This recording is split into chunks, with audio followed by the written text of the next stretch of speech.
So will start our consignment topic. ठीक है जी, पहले थोड़े से कंसेप्ट करते हैं, थोड़ा सा आपको रिवाइज हो जाएगा चीज़ों का। ठीक है ना, अगर आपको कंसाइनमेंट आता है तब भी अच्छी बात है, नहीं आता है तब भी आपको समझ आ जाएगा, उसकी कोई दिक्कत परेशानी नहीं आने वाली है आपको। ठीक है, so let's start the consignment topic.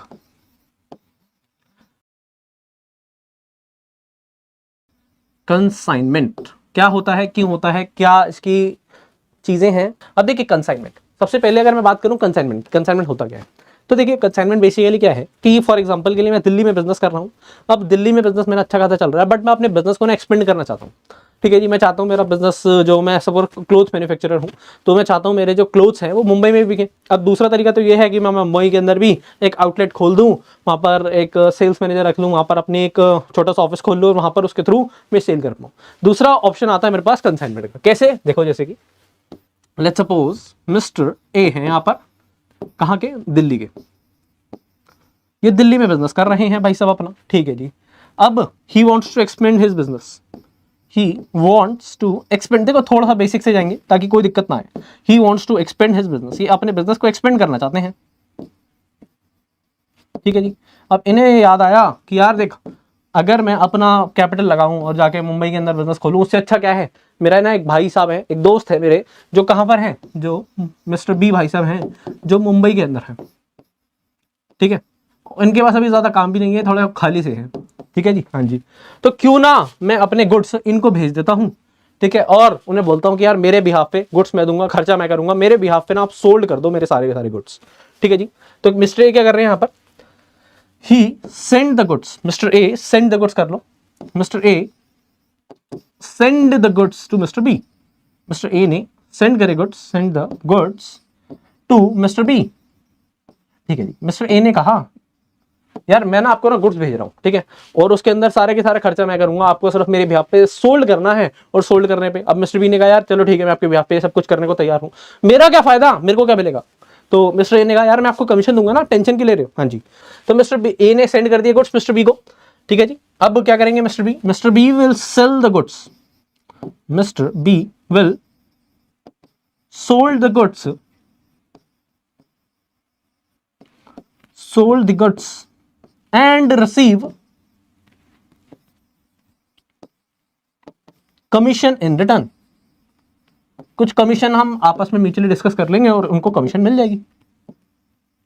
इतनी बात समझ आती है सबको। तो ये होता है कंसाइनमेंट। कंसाइनमेंट में बेसिकली क्या है कि हमारा जो है, जो जिसका बिजनेस है वो चाहता है अपना बिजनेस एक्सपेंड करना। अब भाई साहब एक तरीका तो ये है कि मैं जाके वहां पर अपना एक फ्रेंचाइजी खोल लूँ, एक क्या करूं, एक आउटलेट खोल लूं। दूसरा तरीका क्या है कि मैं वहां के किसी बंदे को पकड़ूं, एक लोकल बंदे को, और उसको एज अ एजेंट की तरह काम कराऊं और उसको एक कमीशन दे दूंगा। तो उससे क्या होगा, मेरी वहां पर मैन फोर्स भी नहीं लगी, उसके अलावा मेरे लिए यहाँ पर बिजनेस को एक्सपेंड करना, अब ऐसे मुंबई में, गुजरात में, हर जगह कर सकता हूँ। तो ऐसे एक्सपेंशन करना बहुत ज्यादा आसान है। ठीक है ना, अब मिस्टर बी की सारी जिम्मेदारी है, वो एक सेल्स एजेंट हो गए हमारी कंपनी के, और वो सारी की सारी ये चीजें करेंगे। अब देखो, जो पर्सन गुड्स सेंड करता है, he is what, he is the consignor. ये पढ़ के आ रहे हो आप, I know very well, but ठीक है, और सा रिवाइज हो जाएंगी चीजें। ठीक है जी, कंसाइनर कौन होता है, who send the goods, who send the goods. बेटा नोट डाउन करते रहना, ठीक है ना, ताकि कोई दिक्कत परेशानी ना आए। अभी एक एक चीज आपको सारी की सारी क्लियर होंगी, जहां पर जो चीजें दिक्कत देती है ना, वो सारी की सारी चीजें क्लियर होंगी। सिर्फ दिल थाम के बैठ जाओ और नोट डाउन करते रहना। तो consignor is what, who send the goods. Consignee, अब देखो मिस्टर बी यहां पर होते हैं consignee. Consignee is the person who receive the goods and sold the behalf. Consignee, consignee कौन होता है, कंसाइनी इज द पर्सन, हाँ जी, consignee, who is consignee sir, who receive the goods from consignor, who receive the goods from the consignor, हाँ जी, and sold them on behalf of consignor, and sold them on behalf of consignor।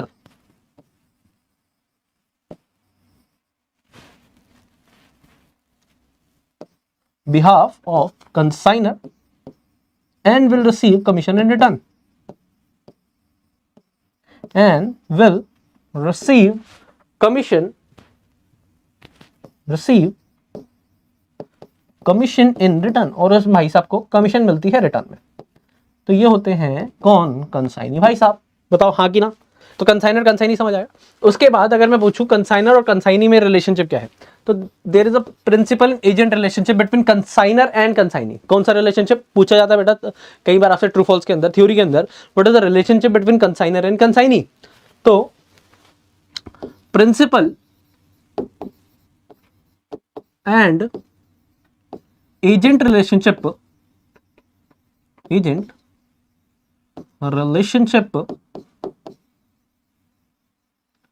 Between consignor and consignee. क्यों? क्योंकि sir जो consignor है वो principal है, consignor and consignee. क्योंकि जो consignee है ना बेटा, एक तरफ से सिर्फ मेरे लिए एजेंट है, एजेंट की तरह काम कर रहा है, ठीक है ना। उसका गुड्स पे कोई राइट नहीं है, उसका किसी भी चीज पे कोई राइट नहीं है, उसका सिर्फ किसके पे राइट है? उसका सिर्फ राइट है कमीशन पे, इन दैट, बस खत्म। तो उसका राइट सिर्फ कमीशन पे है। That's why principal and agent relationship exist between the consignor and consignee. ये इंपॉर्टेंट पॉइंट है, नोट डाउन करिए जरा फटाफट से और बताइए क्लियर है कि नहीं है, फटाफट से बताइए, फास्ट एंड फास्ट। हाँ जी। अब बेटा जब भी, अब जैसे यहां पर कंसाइनर भाई साहब है ना, जब कंसाइनर भाई साहब यहां पर कंसाइनी को गुड्स भेजते हैं ना, हाँ जी, जब कंसाइनर भाई साहब यहां पर कंसाइनी को गुड्स भेजते हैं तो साथ साथ वो क्या भेजते हैं? एक परफॉर्मा इनवॉइस भेजते हैं, परफॉर्मा इनवॉइस। ये क्या होता है? Proforma invoice basically all details related to goods sent. जो भी ने गुड्स भेजे हैं ना, उसकी सारी की सारी डिटेल अवेलेबल होती है इस परफॉर्मा इनवॉइस में, ताकि कंसाइनी भाई साहब को पता लग सके कि हाँ भाई साहब कंसाइनर ने गुड्स भेजे हैं, ठीक है ना। तो कहीं ना कहीं एक लिखित में सबूत हो गया कि यार ये मैंने गुड्स भेजे थे। बाद में आप पुकार ना जाए कि यार आपने सर 100 गुड्स ही भेजे थे, फॉर एग्जाम्पल मैंने भेजे थे 110 और आप कहे कि बाद में 100 गुड्स। तो मैंने एक पेपर भी भेज दिया साथ के साथ कि जिसमें लिखा था I am sending the this goods, ठीक है जी। तो यहां पर एक point, consignor sends performa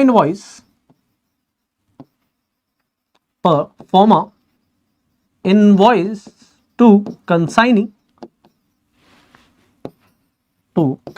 with goods sent, in which details of goods sent, all details of goods sent of goods sent is return. ये सारी की सारी जो आपकी डिटेल्स हैं वो सारी की सारी उस परफॉर्मा इनवॉइस में लिखी होती हैं। और कंसाइनर भाई साहब जब भी कंसाइनी के गुड्स बेचते हैं तो साथ साथ एक परफॉर्मा इनवॉइस जरूर बेचते हैं, ठीक है जी। उसके बाद अब कंसाइनी भाई साहब जब भी आगे गुड्स सोल्ड करेंगे तो उसके बाद वो कंसाइनर भाई साहब को क्या बेचते हैं? अकाउंट सेल्स बेचते हैं। तो आपको पता होना चाहिए कि कंसाइनी भाई साहब को गुड्स सेंड करते समय क्या बेचते हैं? Proforma invoice. और कंसाइनी भाई साहब जब क्या करते हैं? जब भी गुड्स सोल्ड करते हैं आगे थर्ड पर्सन को, तो वो क्या बेचते हैं? वो बेचते हैं अकाउंट सेल्स। तो consignee sends account sales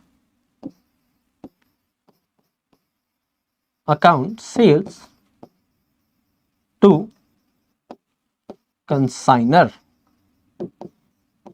in which details of goods sold by consignee is written। ठीक है जी या नहीं? कि कंसाइनी ने कितने गुड्स भेजे हैं, कितने गुड्स बेच पाए हैं, sold by consignee in return. कि कंसाइनी भाई साहब ने कितने गुड्स सोल्ड करे, कितने के गुड्स सोल्ड करे, ये सारी की सारी इंफॉर्मेशन अकाउंट सेल्स में लिखी होती है। और कंसाइनी भाई साहब कंसाइनर को क्या भेजेंगे? अकाउंट सेल्स भेजेंगे। कंसाइनर भाई साहब कंसाइनी भाई साहब को क्या भेजेंगे? वो भेजेंगे परफॉर्मा इनवॉइस। तो देखिए कंसाइनर की बुक्स में हमेशा आपको 2 अकाउंट बनाने होते हैं, एक कंसाइनमेंट अकाउंट और एक कंसाइनी अकाउंट। ये बहुत इंपॉर्टेंट है। कंसाइनमेंट अकाउंट एक नॉमिनल नेचर का अकाउंट है, नॉमिनल इन नेचर है, ठीक है जी। और जो कंसाइनी अकाउंट है ये तो पर्सनल नेचर का अकाउंट है। तो कंसाइनर के बुक्स में 2 अकाउंट बन रहे हैं, कौन सा? Consignment account and consignee account. Consignment account nominal nature का अकाउंट है और ये पर्सनल नेचर है। कंसाइनी का अकाउंट बना रहे हो ना, तो पर्सनल इन नेचर है। Very good. अब बात करें जरा फटाफट से, अब एक आप अपनी एंट्रीज की फटाफट से, मैं जल्दी जल्दी कराऊंगा तो टेंशन लेने की बात नहीं है। सबसे पहले बेटा क्या होगा? सबसे पहले देखो पूरी की पूरी ना मैं हमेशा आपको सीक्वेंस समझाता हूँ, चाहे आपका ये कंसाइनमेंट हो चाहे मैं बिल ऑफ एक्सचेंज हो, मैं आपको पूरी की पूरी ना एक सीक्वेंस समझाता हूँ। एक सीक्वेंस समझोगे ना तो क्वेश्चन हमेशा आराम से हो जाएगा बिना किसी दिक्कत परेशानी के, और आपको कंसेप्ट भी क्लियर हो जाएगा। अब सबसे पहले क्या होगा बेटा? सबसे पहले सर ये होगा कि कंसाइनर भाई साहब कंसाइनी को गुड्स भेजेंगे, है ना। तो सबसे पहले एंट्री आनी चाहिए for goods sent to consignee. सबसे पहले क्या किसकी एंट्री आनी चाहिए कि गुड्स सेंड करे गए किसके द्वारा, कंसाइनर के द्वारा कंसाइनी को।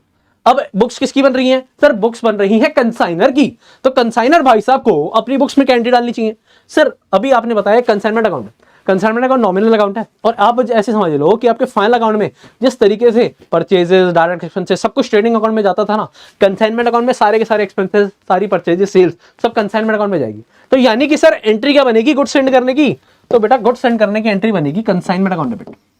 सारे के सारे खर्चों का नाम हो गया कंसाइनमेंट, कि कंसाइनमेंट पे मैंने गुड्स भेज दिए, मेरे लिए कंसाइनमेंट डेबिट हो गया। क्यों? क्योंकि मैंने गुड्स भेज रखे हैं ना, एक एसेट की तरह भी काम कर रहा, या एक्सपेंस भी कह सकते हो। Consignment account debit to goods sent on consignment, goods send करे हैं, goods sent on consignment.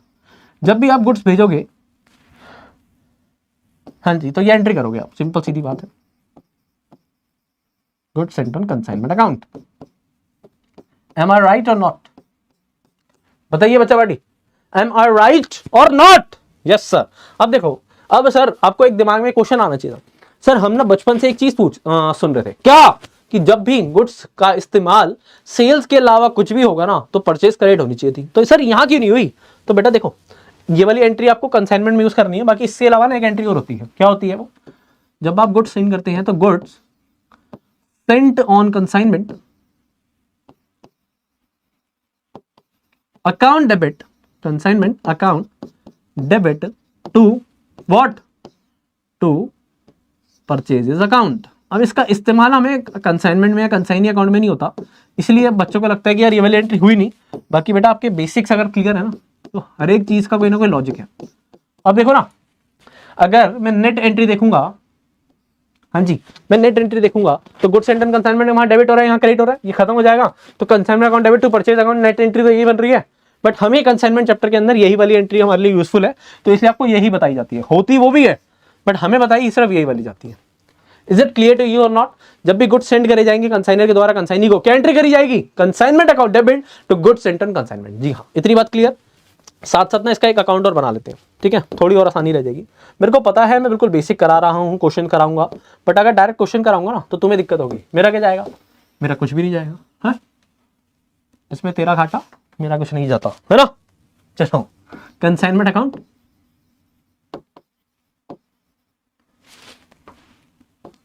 Consignment account. देखो, सबसे पहले कंसाइनमेंट को डेबिट कर रहे थे कि नहीं कर रहे थे? कर रहे थे। किसकी वजह से कर रहे थे sir? Goods sent on consignment to goods sent on consignment. Am I right? 100% sir, you are very very very right. देखो, हर एक चीज को अच्छे से पढ़ोगे ना लॉजिक के साथ, जिंदगी में कभी कोई चैप्टर, कोई भी चीज दिक्कत नहीं देगी, और एक बार पढ़ लोगे हमेशा के लिए याद हो जाएगा, ठीक है ना। बस उसके लिए थोड़ी सी मेहनत करनी पड़ती है। अब गुड्स सेंड कर दिए। अब यार गुड्स सेंड करूंगा, अगर मैं दिल्ली से मुंबई गुड्स भेज रहा हूं, क्या फ्री में पहुंच जाएंगे क्या? है बताओ, ट्रांसपोर्टेशन कंपनी क्या हमारे घर वालों की है, हमारे रिलेटिव की है? और आपने तो सुना ही है, ऐसा कोई सगा नहीं जिसे हमने ठगा नहीं। ऐसे ऐसे लोग पंक्तियां लिखते हैं अपनी दुकानों पे। तो अगर आपने आपके रिलेटिव की होगी कोई ट्रांसपोर्टेशन कंपनी, तो पैसे तो देने पड़े होंगे ना, फ्री में तो कोई नहीं करेगा काम। हाँ जी, तो कहीं ना कहीं कंसाइनर को गुड्स सेंड करने के अंदर भी एक्सपेंस करने पड़े होंगे। Expenses incurred by consignor. कौन से एक्सपेंसेस? अरे सर बात समझो, क्या कंसाइनर भाई साहब को कुछ ना कुछ एक्सपेंसेस करने पड़ेंगे ना। ऐसा थोड़ी ना कि गुड्स हमारे पास पड़े थे और उठा के ऐसे ही भेज दिए फ्री के अंदर। भाई साहब भेजने के अंदर खर्चा हुआ, पैकिंग कराई होगी, ट्रांसपोर्टेशन का खर्चा, लोडिंग अनलोडिंग सब कुछ होगा, है ना। तो माय डियर स्टूडेंट्स, एक्सपेंसेस कुछ इनकर करे गए होंगे कंसाइनर के द्वारा या नहीं करे हुए होंगे? सर करे गए होंगे। अब अगर एक्सपेंसेस इनकर करे जा रहे हैं तो एंट्री क्या बनती है सर? अब एक्सपेंसेस हम इनकर कर रहे हैं तो सीधी सीधी बात है, मेरी जेब से रोकड़ा जा रहा है पैसा, है ना, पैसा जा रहा है। पैसा जाएगा तो बैंक या कैश क्रेडिट होगा कि नहीं होगा? देखो, एंट्री ऐसे बनाया करो। आपको कुछ भी चीज याद करने की जरूरत नहीं है, आपने अभी तक जितना पढ़ लिया उतना ही काफी है, सिर्फ नया कुछ पढ़ाते ही नहीं हम, है ना। अब डेबिट किसको करूं? अब सर आपने थोड़ी देर पहले बताया था कि यहां पर सारे के सारे एक्सपेंसेस का नाम क्या है? Consignment account. तो what is the entry is that? Consignment account debit, consignment account debit to cash और बैंक। कि भाई साहब कंसाइनर ने खर्चा करा है, खर्चा करा है तो जेब से रोकड़ा चला गया है, तो कैश या बैंक को मैंने क्रेडिट कर दिया, मेरे खर्चे का नाम क्या हो गया है, खर्चे का नाम हो गया है कंसाइनमेंट। तो consignment account debit to cash और bank account. Is it clear to you और नॉट? तो एक्सपेंसेस इनकर करे जाने कंसाइनर के द्वारा। अब देखो कंसाइनमेंट डेबिट हो रहा है किसकी वजह से सर, कैश और बैंक की वजह से, कैश या बैंक की वजह से, हाँ कि ना, यस सर। और यहां लिख दिया expenses incurred by consignor. Am I right? बेटा नोट्स बना लो अच्छे से, वरना मैं भी सीधा क्वेश्चंस पे आता और बोलता अच्छा चलो A B C D E F G H बस। ठीक है, आपको इतने अच्छे तरीके से कराने का रीजन यही है ताकि आपको चीजें अच्छे से समझ आए, दोबारा कहीं इन चैप्टर्स को दोबारा से पढ़ने की जरूरत ना पड़े, खुद से आप नोट्स अपने रिवाइज करेंगे बस काफी है। ये नोट्स जो बनवा रहा हूं ना, अगर ये अच्छे से कर लोगे कोई दिक्कत नहीं आने वाली है। तो हाउ इज द जोश guys now? What is the level of your जोश? मजा आ रहा है कि नहीं आ रहा? अच्छा लग रहा है कि नहीं लग रहा? कितना अच्छा लग रहा है बताएंगे जरा, कितना अच्छा लग रहा है? व्हाट इज द लेवल अच्छा लगने का? तो एंट्री भी क्लियर हो गई, उसके बाद हमने इसकी पोस्टिंग भी कर दी। अब क्या होगा मेरे बच्चों, देखो सीक्वेंस को समझो, सीक्वेंस को समझो। मैंने क्या करा, मैंने गुड्स भेज दिए कंसाइनी को, गुड्स भेजने के बाद मैंने उस पर खर्चा भी कर दिया। ठीक है सर, बहुत बढ़िया। खर्चा करने के बाद क्या कर रहा हूँ, अब खर्चा करने के बाद सर ये गुड्स पहुंचे होंगे कंसाइनी पे। अब कंसाइनी पे पहुंच गए, लेट्स सपोज मैंने मुंबई भेजे थे, मुंबई के रेलवे स्टेशन पहुंच गए। मुंबई के रेलवे स्टेशन से लेके भाई साहब वो अपने गोडाउन में लेके जाएंगे, गोडाउन में लेके जाने के बाद उन्हें सेल करेंगे। तो कुछ ना कुछ खर्चा कंसाइनी को भी करना पड़ेगा कि नहीं करना पड़ेगा? बात समझ आती है कि नहीं आती? बेटा लॉजिक को समझो, फिर जिंदगी आसान रहेगी। कंसाइन, सबसे पहले आपने क्या करा, गुड्स को भेज दिया, भेजने के बाद कंसाइनर ने खर्चा करा तो उसकी एंट्री डाल दी। अब गुड्स यहाँ से चले गए, जब मुंबई पहुंचे, एग्जांपल के हिसाब से मुंबई पहुंचे, तो मुंबई पहुंचने के बाद उसको कंसाइनी को अपने गोडाउन पे लेके जाना पड़ा होगा।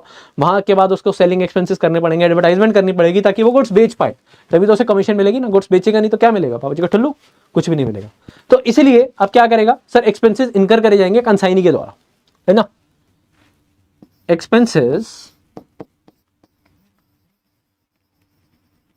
incurred expenses paid by consignee। अब यार बात मेरे दिमाग में एक आती है कि सर कंसाइनी की अपनी जेब से खर्चा करेगा, कंसाइनी की तो बेचारे की छोटी छोटी कमीशन है ना।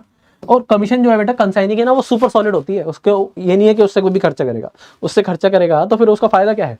तो बेसिकली इनिशियली कंसाइनी इनकर the expenses, consignee paid the expenses.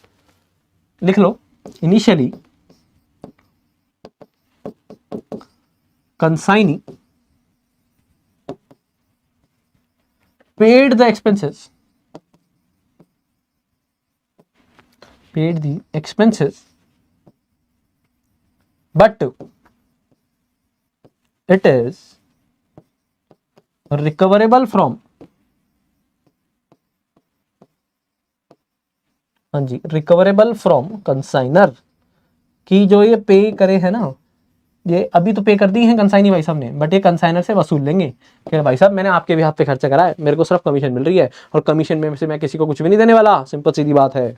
इतनी बात समझ आती है कि नहीं आती? Initially consignee paid the expenses. अब कंसाइनी को खर्चा तो पे करना पड़ा, वो ये नहीं कह सकता जाओ कंसाइनर से ले लो, वो तो दिल्ली में बैठा है। तो कंसाइनी ने खर्चा पे तो कर दिया, बट बोला कि ये कंसाइनर से लूंगा। ठीक है ना, इतनी बात समझ आती है कि नहीं आती है? तो मेरे बच्चे एंट्री क्या बनी सर, अब खर्चा हुआ है कंसाइनमेंट पे, अगर खर्चा हुआ है, हमने कंसाइनमेंट भेजा है, कंसाइनी करे चाहे कंसाइनर, अगर खर्चा हुआ है तो मेरे अब बच्चे, मैंने आपको बताया खर्चे का नाम क्या है, कंसाइनमेंट। तो कंसाइनमेंट डेबिट करना पड़ता है सबसे पहले तो एंट्री के अंदर।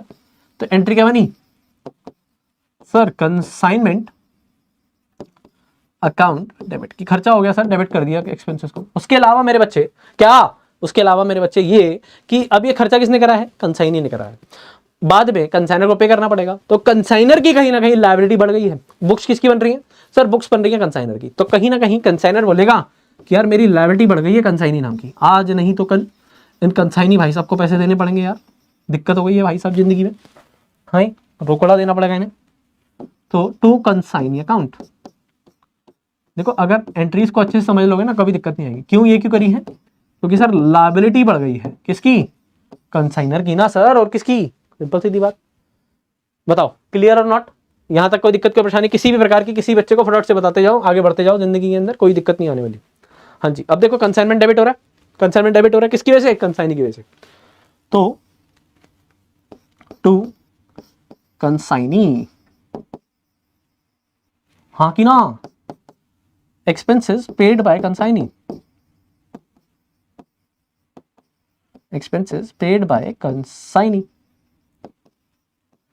हाँ कि ना? Yes sir. बताओ, इतनी बात सबको पल्ले पड़ता या ना पड़त? बताओ जी बताओ। Everyone should answer this. Is it clear और नॉट? Is it clear? 100% पक्का? कोई दिक्कत, कोई परेशानी किसी भी प्रकार की? No sir, not at all. बहुत ही बढ़िया, बहुत ही शानदार, मजा आ रहा है। चलिए अब क्या होगा सर? अब इन्होंने खर्चा भी कर दिया कुछ, ठीक है सर, सारे के सारा बाद में वसूल भी लेंगे, कोई दिक्कत नहीं है। अब क्या होगा sir? Goods sold by consignee भी तो होगा। अब भाई साहब कंसाइनी ने सब कुछ कर लिया, गुड्स आगे सोल्ड भी तो करेगा थर्ड पर्सन को। Yes sir. For goods sold by consignee, देखो सीक्वेंस, एक सीक्वेंस में काम होगा, मैं उसी सीक्वेंस में आपको एंट्री करा रहा हूं, समझे? अब यार गुड्स सोल्ड करेगा अगर कंसाइनी, तो यार ये बताओ, मैंने आपको बताया कोई भी परचेज होगी, कोई भी सेल्स होगी, नाम किसका आएगा? कंसाइनमेंट का। अब सेल्स क्या होती है? क्रेडिट। तो सेल्स की जगह मेरे को लिखना क्या है सर? कंसाइनमेंट। बस इतनी सी बात समझ आती है पहले? हाँ या ना? हाँ या ना बेटा? पार्टिसिपेट नहीं करोगे तो मजा नहीं आएगा। कंसाइनमेंट क्रेडिट क्यों करा? सेल्स को क्रेडिट करना था सर। अब सेल्स की जगह हमने कंसाइनमेंट को क्रेडिट करा, क्योंकि कंसाइनमेंट के अंदर सारे के सारे परचेजेस का नाम कंसाइनमेंट है, सारे के सारे एक्सपेंसेस का नाम कंसाइनमेंट है, सारी की सारी इनकम्स का नाम कंसाइनमेंट है कंसाइनमेंट के केस में। तो कंसाइनमेंट को क्रेडिट कर दिया। अब डेबिट किसको करूं सर? ये जो पैसा है ना सेल्स का, किसके पास आया है सर? कंसाइनी के पास आया है। तो कंसाइनर बोलेगा कंसाइनी के पास है, तो कहीं ना कहीं आज नहीं तो कल उससे मैं वसूली लूंगा। तो कंसाइनर के पॉइंट ऑफ व्यू से जरा सोचो, कंसाइनर के पॉइंट ऑफ व्यू से कंसाइनी उसके लिए क्या बन गया? एक तरह से डेटर बन गया है, एक एसेट बन गया है, पैसे लेने हैं, क्योंकि सेल्स करने पे पैसा तो कंसाइनी पे आया होगा, है ना? मुंबई में वो सेल कर रहा है, उसके पैसा आया। तो कंसाइनर अपनी बुक्स में क्या बोलेगा? कंसाइनर अपनी बुक्स में कंसाइनी को डेबिट कर देगा। क्यों सर? क्योंकि हमारे बिहाफ पे सोल्ड कर रहा है ना उसने, तो हमें इससे पैसे लेने हैं। ये क्या है सर? डेटर बढ़ गए हैं, एसेट बढ़ गया है बेसिकली आपका। समझे या नहीं समझे? और ये क्यों क्रेडिट करा सर? ये सेल्स है ना। नहीं समझते आप बात को हमारी? बताओ, मजा आ रहा है? अच्छा लग रहा है कि नहीं? कंसाइनमेंट बिल्कुल बेसिक से क्लियर हो रहा है कि नहीं हो रहा? बताओ। पूरी जान लगा रहे हैं हम भी, आप भी लगाइए, थोड़ी सी मेहनत करिए, शेयर करिए सेशंस दोस्तों के साथ, तभी अच्छा लगेगा ना हमें भी और आपको भी। ये नहीं लगेगा? बताओ। हाँ, हमें लगेगा बच्चे पढ़ना चाहते हैं, तभी तो हमें पढ़ाने में अच्छा लगेगा, वरना फिर हम क्यों आएंगे यहाँ पर अपना टाइम वेस्ट करने? बताओ। पढ़ो आराम से, चलो बाय। अब देखो एंट्री में क्या हुआ था मेरे भाई? सर एंट्री में ना कंसाइनमेंट क्रेडिट हो रहा था, तो कंसाइनमेंट क्रेडिट करेंगे किसकी वजह से? कंसाइनी की वजह से।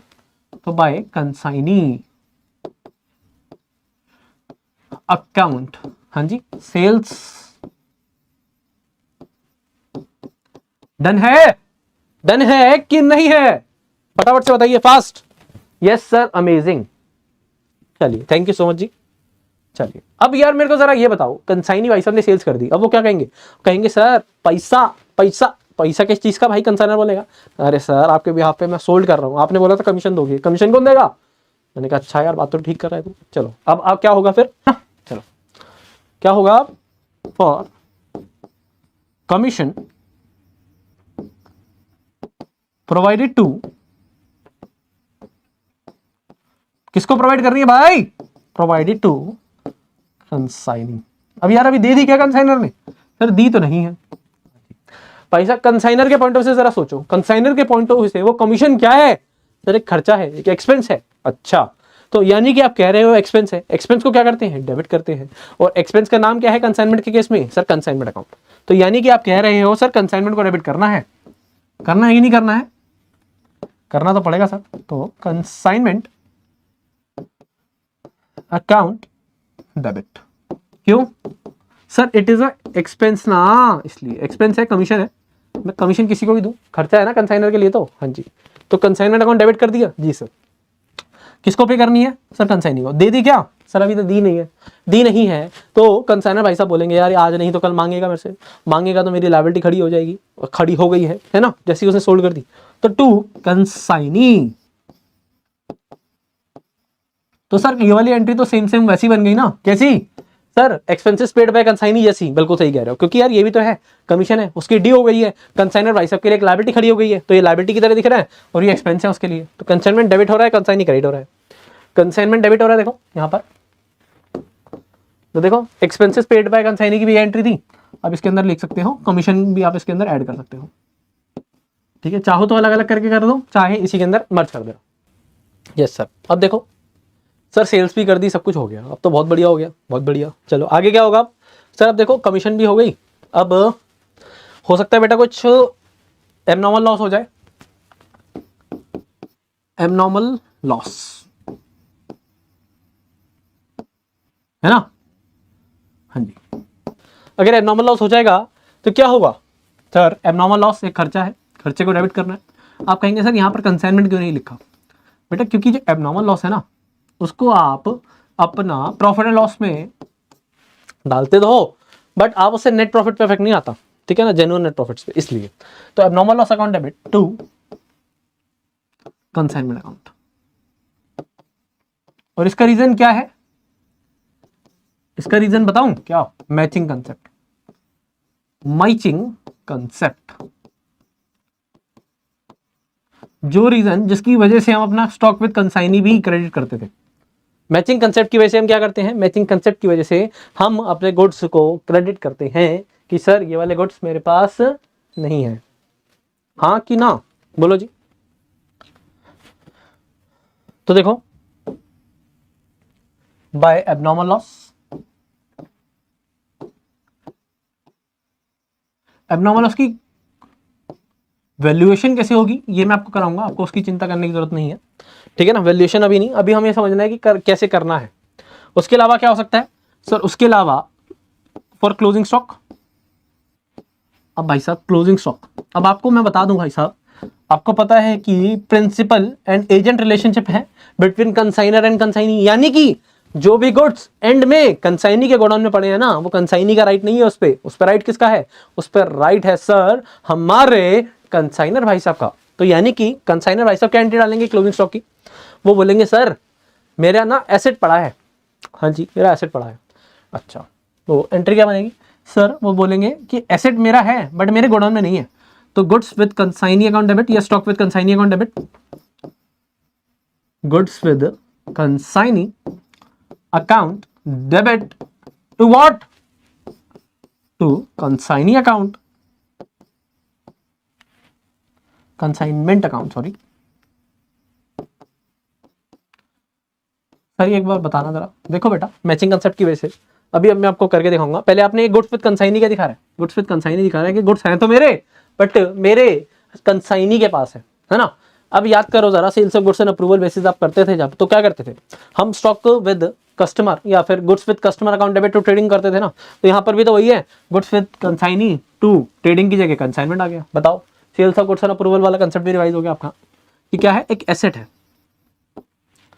तो देखो, बाय गुड्स विद कंसाइनी या स्टॉक विद कंसाइनी, वैल्यूएशन में आपको बताऊंगा, उसकी चिंता करने की कोई जरूरत नहीं है। और ये करते क्यों है बेटा ये दोनों चीजें यहां पर क्रेडिट? बताओ सर, मैचिंग कंसेप्ट की वजह से। याद आता है कि नहीं आता ये ले बातें? नहीं आती है, बताओ जरा।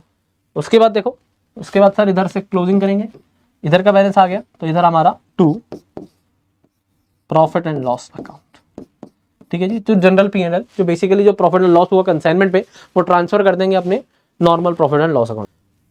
बोलो बच्चों, और ये दोनों की इनका रीजन क्या है क्रेडिट करने का? Matching concept. देखो ना, वैसे तो हम आपको 11th से पढ़ाते आ रहे हैं, बट फिर भी सुन लो चलो।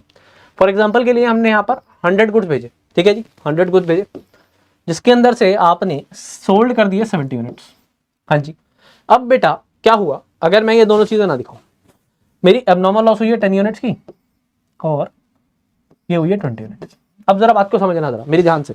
क्या अब अगर मैं सिर्फ 100 यूनिट की यहाँ पर कॉस्टिंग लूँ, 70 यूनिट का सेल डालूं और ये एक्सपेंसेस डाल के अपना बोलूं प्रॉफिट लॉस आ गया, तो क्या होगा उससे? कॉस्ट क्या मेरी रेवेन्यू से मैच हो रही है? मैं यहाँ पर कॉस्टिंग ले रहा हूँ 100 यूनिट्स की, सेल्स ले रहा हूँ सेल प्राइस 70 यूनिट्स का, तो मेरी कॉस्टिंग क्या रेवेन्यू से मैच हो रही है? नहीं हो रही है। इसी वजह से मैं सबसे पहले स्टॉक विद कंसाइनी को क्रिएट करता हूँ कि भाई साहब यहाँ पर 100 यूनिट्स की कॉस्टिंग ले रखी है आपने, 20 यूनिट की यहाँ लिखने से क्या हो गया सर? यहाँ पर नेट के अंदर 80 यूनिट्स की कॉस्टिंग आ गई। ऐसी एबनॉर्मल लॉस 10 यूनिट की कॉस्टिंग माइनस कर दूंगा, तो इधर भी 70 यूनिट्स की कॉस्टिंग है और इधर भी 70 यूनिट्स का सेल प्राइस है। तो इसी वजह से बेटा ये स्टॉक एक एसेट होते हुए भी कंसाइनमेंट में क्रेडिट होता था। ट्रेडिंग अकाउंट में क्लोजिंग स्टॉक क्रेडिट क्यों करते थे? इसका रीजन भी मैचिंग कंसेप्ट था, cost should match the revenue. तो भाई साहब एबनॉर्मल लॉस क्रेडिट होगा, स्टॉक विद कंसाइनी क्रेडिट होगा। रीजन क्या है? रीजन है by matching concept, cost should match the revenue. बात खत्म। इतनी बात क्लियर है कि नहीं है? यहां तक कोई भी दिक्कत, कोई परेशानी किसी प्रकार की किसी बच्चे को तो फटाफट से बताइए, टाइम नहीं है। एवरीवन क्लियर है सर, पक्का। चलिए अब देखो, कंसाइनी अकाउंट भी लगा हाथ बना लो, उसमें कुछ है नहीं वैसे, ठीक है ना।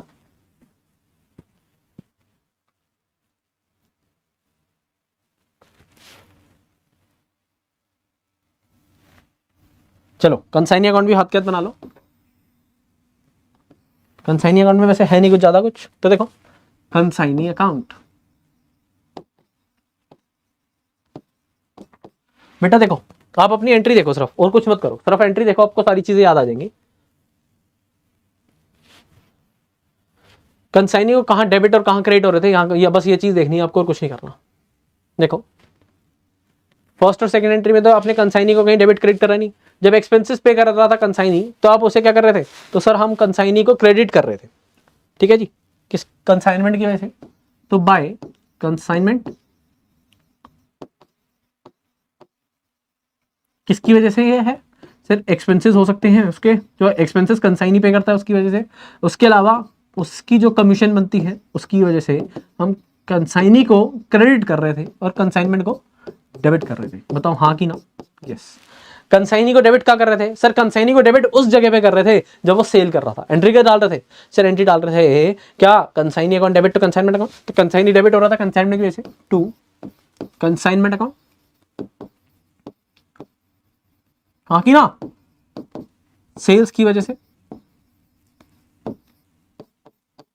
उसके बाद बेटा सर, उसके बाद देखो सिंपल सीधी बात, जो कंसाइनी भाई साहब है वो क्या करेंगे, कंसाइनर को पैसे भेज देंगे, या तो अगर पैसे भेज देगा तो क्या करेगा कंसाइनर, कंसाइनी मतलब कंसाइनर अपनी बुक्स में क्या करेगा सर, उसके नाम का जो एसेट है वो कम करेगा। जितने पैसे कंसाइनी ने कंसाइनर को दे दिए बाय बैंक, ये क्या है, amount remitted by consignee to consignee. Remit का मतलब भेजना, by consignee to consignor. Question में कुछ भी नहीं लिखा तो आप ये भी कर सकते हो कि भाई साहब हम ये मान के चल सकते हैं कि कंसाइनर ने सारा पैसा भेज दिया कंसाइनर को। दूसरा हम बोल सकते हैं कि सर अभी पैसे भेजे नहीं है, तो बाय बैलेंस कैरिड ऑन, कि इतना पैसा कंसाइनी को कंसाइनर को देना है, ऐसे भी कर सकते हो, ठीक है जी। जितना पैसा दे दिया उसके अमाउंट से बैंक क्रेडिट कर दीजिए और बाकी बैलेंस कैरिड ऑन डाल दीजिए। अब हम करते हैं वैल्यूएशन ऑफ क्लोजिंग स्टॉक। हाँ जी, तो सर इसमें वैल्यूएशन की क्या बात है, क्लोजिंग स्टॉक हम बचपन से पढ़ते आ रहे हैं कि क्लोजिंग स्टॉक को वैल्यू करना होता है कॉस्ट पे, यही पढ़ते आ रहे हैं। तो फिर यहाँ पर अलग बात क्या है, तो बेटा यहाँ पर अलग बात ये है कि आपको ना क्लोजिंग स्टॉक को कॉस्ट पे ही वैल्यू करना है, बात बिल्कुल ठीक है। बट गुड्स जब तक कंसाइनी के गोडाउन तक नहीं पहुंच जाते, जब तक गुड्स कंसाइनी के गोडाउन तक नहीं पहुंच जाते, उस पर होने वाले सारे एक्सपेंसेस आपको क्लोजिंग स्टॉक की कॉस्ट में इंक्लूड करने होते हैं कंसाइनमेंट चैप्टर में। सर दोबारा बोल दो, मैंने बोला कंसाइनमेंट के केस में आपको क्या करना है, आपको क्लोजिंग स्टॉक अभी भी कॉस्ट पे ही लेना है, बट जो भी खर्चा हो रहा है गुड्स को कंसाइनी के गोडाउन तक पहुंचने का, कंसाइनी के गोडाउन तक पहुंचने का, गोडाउन के कह सकते हो गेट तक पहुंचने का, वो सारा का सारा खर्चा आपको क्लोजिंग स्टॉक की वैल्यूएशन में ऐड करना होता है। Are you getting my point or not, बोलो जी फटाफट से।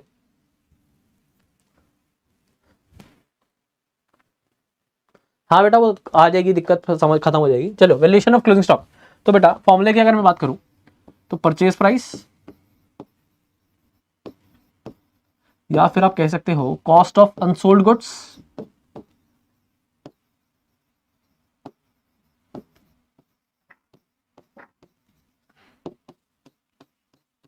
हाँ जी, परचेज प्राइस या फिर कह सकते हो कॉस्ट ऑफ अनसोल्ड गुड्स। सबसे पहले बेसिकली क्लोजिंग स्टॉक में जो भी आपके गुड्स पड़े हैं उनकी क्या कॉस्टिंग है, उनका क्या परचेज प्राइस था, एड प्रोपोर्शनेट एक्सपेंसेस, ये वाली लाइन जरा ध्यान से, proportionate expenses till the goods reach the premises of consignee। समझे कि नहीं समझे, नहीं समझे सर, अभी समझाएंगे, टेंशन काहे ले रहे हो, अभी समझाएंगे। बताओ जरा क्या बोला गया परचेज प्राइस के अंदर, proportional expenses till the goods reach the premises of consignee. तो बेसिकली बेटा इसके अंदर कंसाइनर के सारे खर्चे आते हैं, कंसाइनर ऑल एक्सपेंसेस। क्यों सर? अरे यार मेरे को सिर्फ इतनी सी बात बताओ कि कंसाइनर भाई साहब जो भी खर्चा करेंगे वो क्यों करेंगे? ताकि गुड्स को कंसाइनी के गोडाउन तक पहुंचाया जा सके। सिर्फ इसलिए कंसाइनी भाई साहब खर्चा करेंगे कि नहीं करेंगे? तो कंसाइनर के सारे खर्चे इंक्लूड होते हैं क्लोजिंग स्टॉक की वैल्यूएशन के टाइम पे। कंसाइनर के सारे खर्चे इंक्लूड होते हैं किसके टाइम पे? वैल्यूएशन ऑफ क्लोजिंग स्टॉक के टाइम पे। इतनी बात समझ आती है? कंसाइनर के सारे खर्चे इंक्लूड करने हैं क्लोजिंग स्टॉक की वैल्यूएशन के टाइम पे। उसके अलावा कंसाइनी की अगर मैं बात करूं, हाँ जी, expenses till the goods reach the premises of consignee.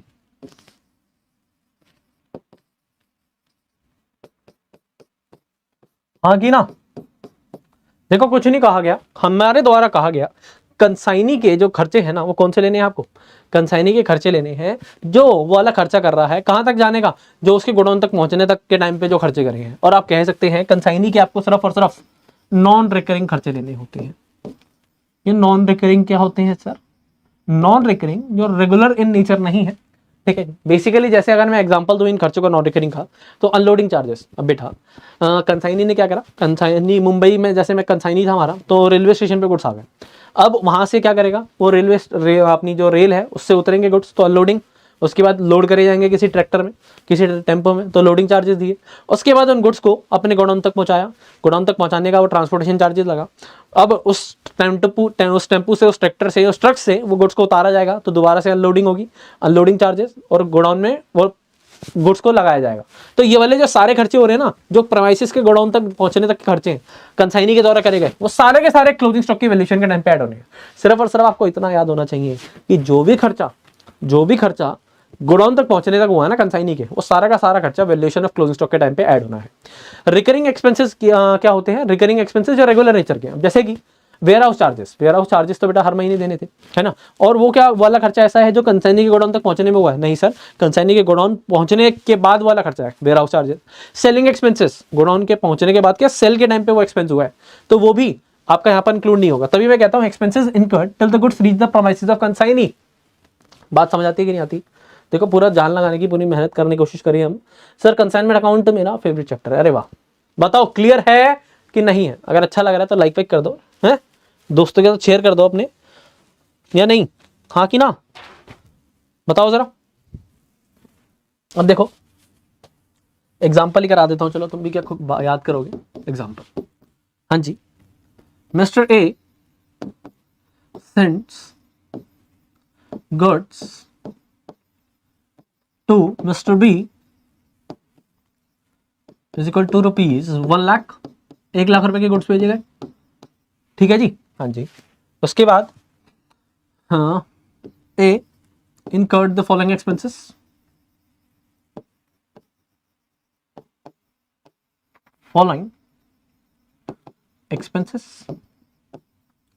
जैसे कि transportation charges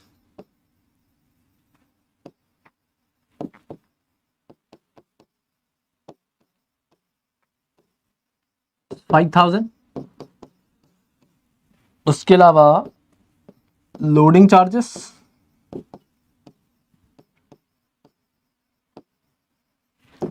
10,000 and packing charges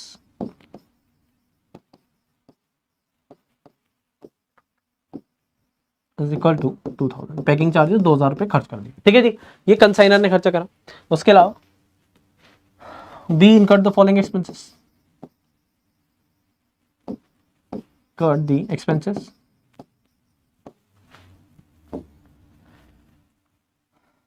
unloading charges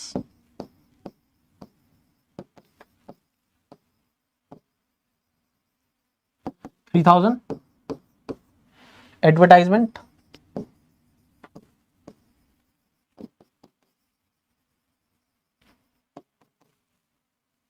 7,000 and what and warehouse charges, warehouse rent, house rent 2000, ठीक है जी। 80% of the goods are sold by consignee, goods are sold by mister B, 80% गुड्स mister B के द्वारा sold हो गए हैं। Is it clear? Yes sir. अब वैल्यूएशन करनी है भाई, आ जाओ। Valuation of closing stock.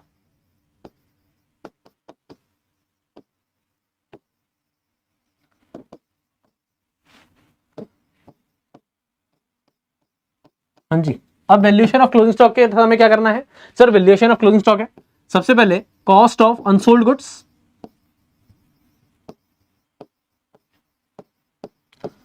हाँ जी, कितने गुड्स अनसोल्ड रहेंगे सर? हमने 1 लाख रुपए के गुड्स भेजे थे, उसने बोला 80% गुड्स सोल्ड हो गए हैं, 20% बचे होंगे। तो देखो 1 लाख का 20%, भाई 80% गुड्स सोल्ड हो गए तो इतनी बची होगी ना कॉस्टिंग, तो 20,000 रुपए सर।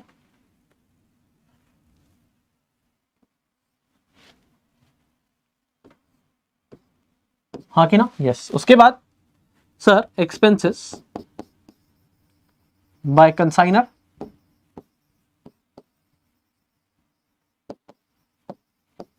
देखो मेरे भाई कंसाइनर ने कितने खर्चे करे हैं सर? अगर मैं कंसाइनर के देखूंगा 5 और 10 15 और 2 17, कंसाइनर का सारा खर्चा इंक्लूड करना होता है वैल्यूएशन ऑफ क्लोजिंग स्टॉक के टाइम पे, क्योंकि वो सारा का सारा खर्चा इसलिए कर रहा है ताकि वो गुड्स को कंसाइनी के गोडाउन तक पहुंचाया जा सके।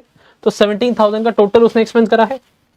हाँ जी, तो 17,000 का एक्सपेंस करा है। अब बेटा वो कितने पे करा था?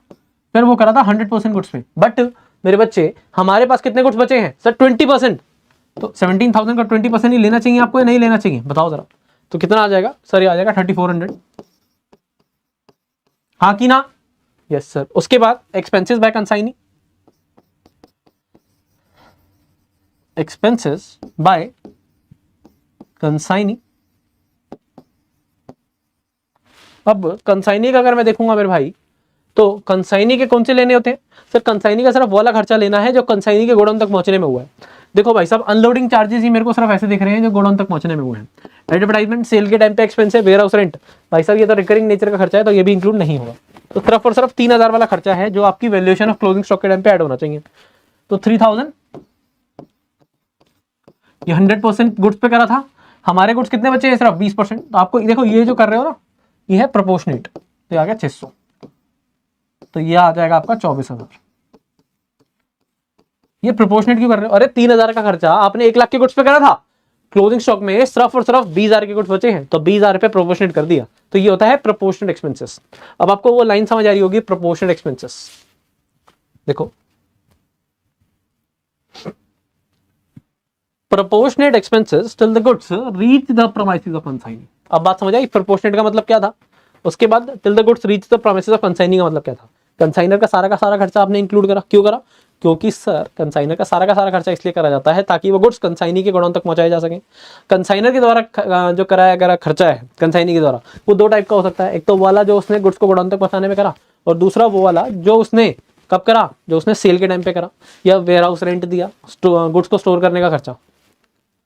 बताओ वैल्यूएशन ऑफ क्लोजिंग स्टॉक सबको समझ आती है? रिकरिंग नॉन रिकरिंग समझ आता है कि नहीं आता? ठीक है जी। अब कई बार तो बेटा ऐसे जैसे मैंने एग्जांपल दिया उसके अंदर आपको एक्सपेंसेस को बाइफरकेट करके दिया होगा, या फिर कई बार लिखा होगा recurring expenses non recurring expenses. But sir तब क्या करें जब ये बाइफरकेशन गिवन ना हो। बात समझ आ रहे हो मेरी? क्या क्वेश्चन पूछ रहा हूं मैं आपसे? मैंने बोला क्वेश्चन एग्जांपल के अंदर if bifurcation of recurring expenses and non recurring expenses not given, तो लिख लो इफ बाइफरकेशन, जैसे अभी बाइफरकेशन गिवन थी ना, कौन सा खर्चा है क्या है। अब bifurcation of expenses bye consignee is not given. हाँ जी, if bifurcation of expenses by consignee is not given, then assume, तो आपको क्या करना है? all expenses, assume all expenses are of are of recurring nature, सारे के सारे एक्सपेंसेस को रिकरिंग नेचर का मान लो, ठीक है जी। तो क्लोजिंग स्टॉक की वैल्यूएशन के टाइम पे आपको कोई भी एक्सपेंसेस जो कंसाइनी ने करा है वो इंक्लूड नहीं करना है, बस इतनी सी बात है। बताओ जे वाला पॉइंट समझ आता है कि नहीं आता? हाँ जी। If bifurcation of expenses by consignee is not given, then assume all expenses paid by consignee is of recurring nature. तो हमें क्लोजिंग स्टॉक की वैल्यूएशन के टाइम पे कोई भी एक्सपेंस नहीं लेना है कंसाइनी के द्वारा। अब ऐसा नहीं है कि बेटा रिकरिंग एक्सपेंस कंसाइनी खुद बियर करता है। कंसाइनमेंट में के अंदर खर्चा जो है कंसाइनी जो भी करेगा वो कंसाइनर बियर करेगा। यहां पर हम बात कर रहे हैं सारे के सारे किस चीज की, कि क्लोजिंग स्टॉक की वैल्यूएशन के टाइम पे, कि क्लोजिंग स्टॉक की वैल्यूएशन के टाइम पे कौन सा खर्चा लेना है या नहीं लेना है। कई बार बच्चे इसमें कंफ्यूज हो जाते हैं कि सर आपने तो बोला था कि कंसाइनी के सिर्फ कौन से एक्सपेंसेस लेने हैं, नॉन रिकरिंग लेने हैं, तो हमने सोचा कि रिकरिंग नहीं लेने कहीं भी। अरे बेटा रिकरिंग हो या नॉन रिकरिंग, बियर कौन करेगा? कंसाइनर ही करेगा। बात हो रही है क्लोजिंग स्टॉक की वैल्यूएशन के टाइम पे, या फिर बात हो गई वैल्यूएशन ऑफ एब्नॉर्मल लॉस के पॉइंट ऑफ टाइम पे, वैल्यूएशन ऑफ एब्नॉर्मल लॉस के टाइम पे। उसमें क्या होगा कि बेसिकली आपको कौन सा खर्चा एब्नॉर्मल लॉस की वैल्यूएशन में लेना है, कौन सा खर्चा आपकी वैल्यूएशन ऑफ क्लोजिंग स्टॉक में लेना है, सिर्फ इसके पॉइंट ऑफ व्यू से बात हो रही है। ये नहीं है कि कंसाइनर या कंसाइनी बियर करेगा, बियर सारे के सारे एक्सपेंसेस कंसाइनर ही करेगा। Is it clear to you और नॉट? सारी बातें समझ आ रही हैं? फास्ट तो नहीं हो रहा, स्लो तो नहीं हो रहा किसी भी प्रकार से, सारी की सारी चीजें क्लियर हैं कि नहीं है? चलिए अब बात करते हैं वैल्यूएशन ऑफ एब्नॉर्मल लॉस की। देखो दो चार पॉइंट है, क्लोजिंग स्टॉक समझ आ गया, फिर वैल्यूएशन ऑफ एब्नॉर्मल लॉस समझ लो, उसके बाद वैल्यूएशन ऑफ नॉर्मल लॉस सबसे आसान, उसके बाद कुछ कमीशंस, हो गया काम। इतना सा तो कंसाइनमेंट है, सबसे आसान टॉपिक लगता है मेरे को, और बच्चों को सबसे ज्यादा दिक्कत यही देता है। एक ये आपका कंसाइनमेंट, एक दूसरा इन्वेंट्री। अब वैल्यूएशन ऑफ एब्नॉर्मल लॉस के पॉइंट ऑफ टाइम पे, हाँ जी, अब वैल्यूएशन ऑफ एब्नॉर्मल लॉस कैसे करें? चलो अभी तक सारी बातें क्लियर है तो जरा मेरे को फटाफट से यहाँ पर कमेंट सेक्शन में बता दो। तो वैल्यूएशन ऑफ एब्नॉर्मल लॉस की अगर मैं बात करूँ ना, तो यहाँ पर आपको क्या चेक करना है, you have to check point of loss. ये आपका पॉइंट ऑफ लॉस क्या है, क्या पॉइंट ऑफ लॉस क्या है, किस पॉइंट ऑफ टाइम पे आपका वो एब्नॉर्मल लॉस हो रहा है। ठीक है, दो पॉइंट हो सकते हैं। जो एब्नॉर्मल लॉस हो रहा है वो इन ट्रांजिट हो रहा है, और दूसरा क्या हो सकता है बेटा पॉइंट ऑफ लॉस, दूसरा इन कंसाइनी प्रोमाइसिस। हाँ जी, इन कंसाइनी प्रोमाइसिस। दो पॉइंट ऑफ टाइम पे हो सकते हैं लॉस, एक होता है इन ट्रांजिट, एक होता है कंसाइनी प्रोमाइसिस। फटाफट से नोट डाउन करिए और बताइए समझ आया कि नहीं आया। हाँ जी, अब इन ट्रांजिट का मतलब क्या है? इन ट्रांजिट का मतलब है कि कंसाइनर भाई साहब ने गुड्स भेजे और उसमें से कुछ गुड्स रास्ते में ही लॉस्ट हो गए, यहीं पर लॉस्ट हो गए, कंसाइनी तक पहुंचे ही नहीं। ठीक है जी, ये होता है इन ट्रांजिट आपका लॉस होना। बात समझ आती है कि नहीं आती है? बोलो जी, point of loss in transit है या इन कंसाइनी प्रोमाइसेस है, ये इस बात को देखना पड़ेगा। सबसे पहले point of loss in transit. In transit का मतलब क्या बताया मैंने? इन ट्रांजिट का मतलब बताया कि रास्ते में ही गुड्स लॉस्ट हो गए हैं, हमारे कंसाइनी तक वो सारे गुड्स पहुंचे ही नहीं। फॉर एग्जांपल के लिए,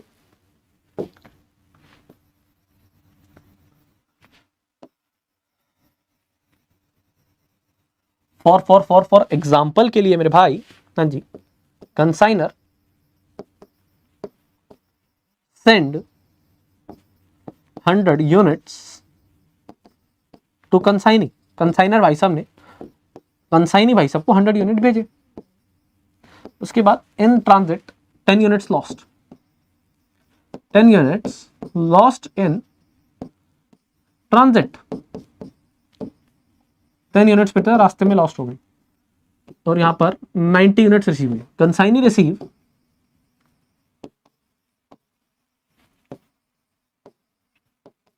90 यूनिट्स। अब जरा बात को समझो मेरी, क्या कहना चाह रहे हैं सर?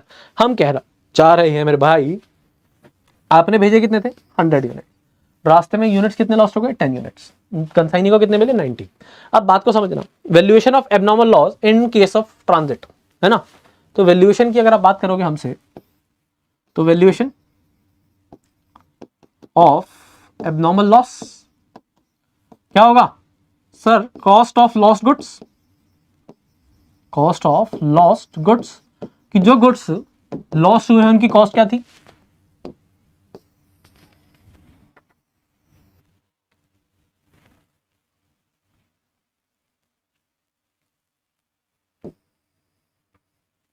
हाँ जी, जो गुड्स लॉस्ट हुए उनकी जो गुड्स लॉस्ट हुए उनकी कॉस्ट ऐड कर दीजिए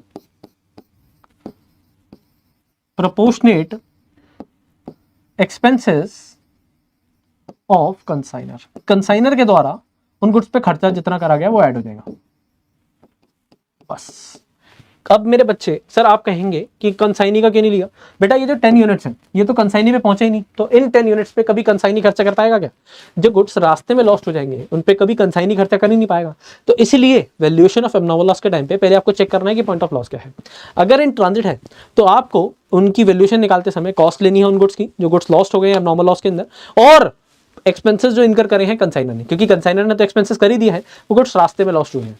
तो इसीलिए आपको प्रोपोर्शनल एक्सपेंसेस ऑफ कंसाइनर लेना है। It's simple as that. बस। तो भाई साहब ये हो गया। अब इन कंसाइनी प्रोमाइसेस की अगर मैं बात करूं, अब देखो अगर कंसाइनी प्रोमाइसेस पे हुआ है तो वैल्यूएशन ऑफ एब्नॉर्मल लॉस पे तो ज्यादा सोचना ही नहीं है फिर।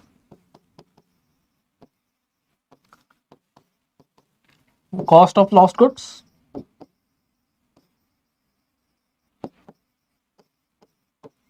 Cost of lost goods add करेंगे प्रोपोर्शनेट एक्सपेंसेस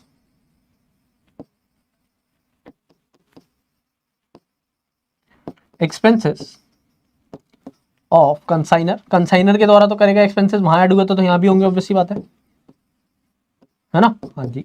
और उसके अलावा proportional expenses of consignee, add proportionate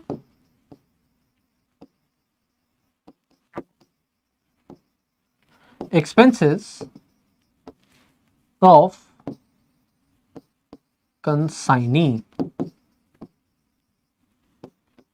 कौन से वो भी सर? वो भी नॉन रिकरिंग वाले, वही सेम जैसे आप उसकी वैल्यूएशन के टाइम में करते थे कि बेसिकली इनके वाले गुड्स की कॉस्टिंग लेनी है, जो गुड्स आपने, जो वाला खर्चा आपने गुड्स को गोडाउन तक पहुंचाने में करा था। यहां पर भी वही है, नॉन रिकरिंग चार्जेस। बताओ जी, बात समझ आती है एब्नॉर्मल लॉस की या नहीं आती है? बोलो बच्चा party. Shoot out sir, what shoot out? चलिए बताइए। अब एक चीज और बताएंगे, उसके बाद इस पे एक एग्जांपल, फिर valuation of normal loss and then question start करते हैं, ठीक है ना? चलिए फटाफट से करें। करेंगे ना करें पापा मशाई? बोलो जी, बोलो बोलो बोलो बोलो बोलो, फटाफट से फटाफट से फटाफट से। डन डन डन डन और नॉट। इसके अलावा आपको ध्यान क्या रखना है इस केस के अंदर, जो इंपॉर्टेंट केस हो गए हैं। कलर कौन सा चल जाएगा? यहाँ चलेगा ये वाला, ये नहीं दिखेगा ना? चलो ये लेते हैं फिर। तो देखो, इन कंप्यूटेशन ऑफ क्लोजिंग स्टॉक, पहले लिख लेना, closing stock expenses incurred bye consignee, expenses incurred by consignee proportionated on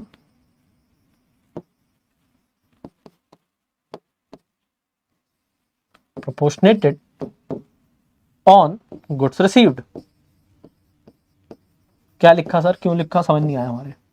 अरे हम हैं ही तो का गम है, अभी समझाएंगे ना, इंपॉर्टेंट पॉइंट है, जरा नोट डाउन करिए। इसी की वजह से आपको दिक्कत आती है। वैल्यूएशन ऑफ एब्नॉर्मल लॉस वरना आसान है, सिर्फ इसको एक बार नोट डाउन करो फटाफट से, फिर बताता हूँ क्या बोला मैंने, ठीक है? चलो फटाफट से, फास्ट फास्ट एंड फास्ट जी। जय महाकाल जी, जय महाकाल, फटाफट से। जस सर के अलावा भी कुछ बोल लो। इन ट्रांजिट वाला नॉर्मल लॉस नहीं है एब्नॉर्मल लॉस ही, बस ये है कि वो गुड्स कंसाइनी तक नहीं पहुंचे हैं, ठीक है ना? नॉर्मल लॉस अभी जब आएगा तब कराएंगे ना। टेंशन काहे ले रहे हो भाई? काहे ले रहे हो टेंशन? टेंशन लेने से कुछ नहीं होता, टेंशन देने का। चलो, मैंने कहा सबसे पहले देखो, वैल्यूएशन ऑफ एब्नॉर्मल लॉस के टाइम पे आपको क्या करना है? पॉइंट ऑफ लॉस चेक करना है। Point of loss in transit है या इन कंसाइनी प्रोमाइसेस है? इन ट्रांजिट है तो आपको क्या करना है sir? Cost of loss goods और ऐड कर देंगे प्रोपोर्शनल एक्सपेंसेस ऑफ कंसाइनर, खत्म। कंसाइनी का क्यों नहीं लिया? क्योंकि सर वो गुड्स कंसाइनी के गोडाउन तक पहुंचे ही नहीं है। अब गुड्स गोडाउन तक पहुंचे नहीं है तो कंसाइनी तक पहुंचे ही नहीं है, तो कंसाइनी उस पर एक्सपेंसेस कैसे करेगा? तो इसलिए कंसाइनी ने कोई एक्सपेंस करा ही नहीं होगा, इसलिए यहाँ पर कोई दिक्कत नहीं आएगी। बट कंसाइनी के प्रोमाइसेस में अगर लॉस हो रहे गुड्स तो मेरे भाई cost of loss goods, proportional expenses of consignor, consignor ने खर्चा करा था उस पर, उसके खर्चे का भी नुकसान हो गया। उसके अलावा कंसाइनी ने भी खर्चा कर दिया होगा, और हमें कंसाइनी का भी यहाँ पर कौन सा खर्चा लेना है सर, नॉन रिकरिंग एक्सपेंसेस, यानी कि वाला खर्चा जो गुड्स को गोडाउन तक पहुंचाने में हुआ है वाला ले लिया, ठीक है सर। तो वैल्यूएशन ऑफ एब्नॉर्मल समझ आ गया। अब बट बात आ रही है सर, ये लाइन के लिख दी, अरे बेटा बात को समझो सर। आप क्लोजिंग स्टॉक की वैल्यूएशन के टाइम पे क्या करते हो सर, क्लोजिंग स्टॉक की वैल्यूएशन के टाइम पे हम कॉस्ट ऑफ अनसोल्ड गुड्स लेते हैं, ऐड करते हैं proportional expenses of consignor, add करते हैं प्रोपोर्शनल एक्सपेंसेस ऑफ कंसाइनी, यानी कि नॉन रिकरिंग नेचर का खर्चा जो भी कंसाइनी ने करा होता है, यही करते हैं। बट मेरे बच्चे जरा बात को समझना। लेट्स सपोज इस वाले केस के अंदर जो कंसाइनी भाई साहब हैं उन्होंने 3,000 रुपये का खर्चा करा था। अब ये 3,000 रुपये का खर्चा है मेरे बच्चे, तुम प्रोपोर्शनेट जब करोगे ना ऐसे, तो डिवाइड बाय 100 यूनिट पे करोगे, डिवाइड बाय 90 यूनिट्स पे करोगे, ध्यान से समझना जरा इस बात को। मैंने बोला क्लोजिंग स्टॉक की वैल्यूएशन के टाइम पे आप कॉस्ट ऑफ अनसोल्ड गुड्स लोगे, आप प्रोपोर्शनल एक्सपेंसेस ऑफ कंसाइनर लोगे, ठीक है। कंसाइनर ने जो भी खर्चा करा होगा वो उसने 100 यूनिट भेजा था तब करा था, बट कंसाइनी ने जो खर्चा करा होगा 3,000 रुपये का, इस 90 यूनिट्स पे ही तो करा होगा, 10 यूनिट्स तो मिला ही नहीं थे। तो इसीलिए अगर एबनॉर्मल लॉस आपका इन ट्रांजिट है तो उससे क्लोजिंग स्टॉक की वैल्यूएशन के टाइम पे आपको क्या करना होता है, जो प्रोपोर्शनेट लेने होते हैं ना एक्सपेंसेस, उन्हें प्रोपोर्शनेट करना होता है गुड्स रिसीव पे। इस पे एग्जांपल कराता हूं मैं एक, बताओ जी क्लियर है कि नहीं है? मेरे को पता है थोड़ा सा हैवी हो गया ये, बट अभी आसान लगेगा, टेंशन नको। चलो एग्जाम्पल नोट डाउन करो, एग्जाम्पल शानदार है, बेहतरीन है। चलो, mister Ram send goods costing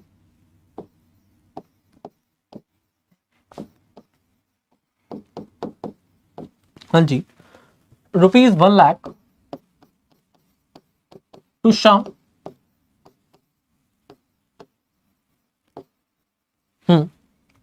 out of this 10%, out of this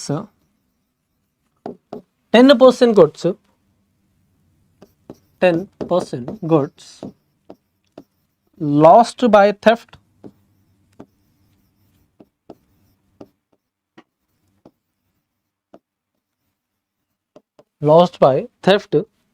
consignor expenses on sending goods,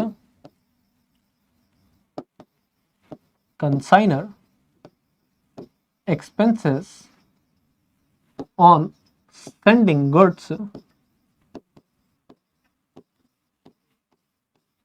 हाँ जी, consignor expenses on sending goods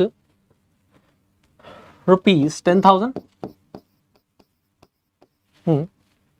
and consignee expenses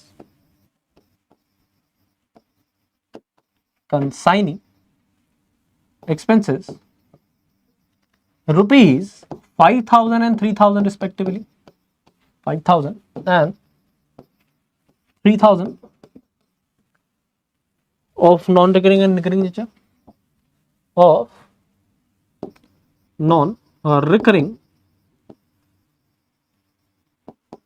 and recurring nature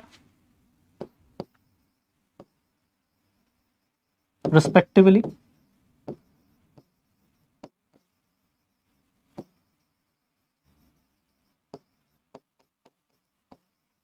हाँ जी, out of the goods received, out of the goods received,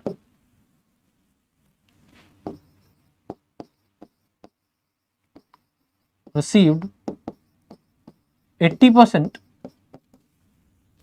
of goods are sold,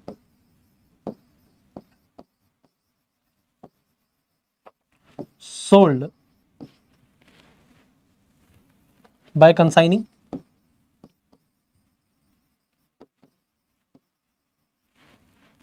find value of abnormal loss, ठीक है जी, find value of abnormal loss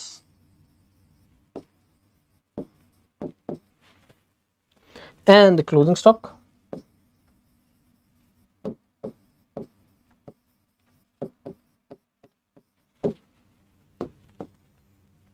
case first,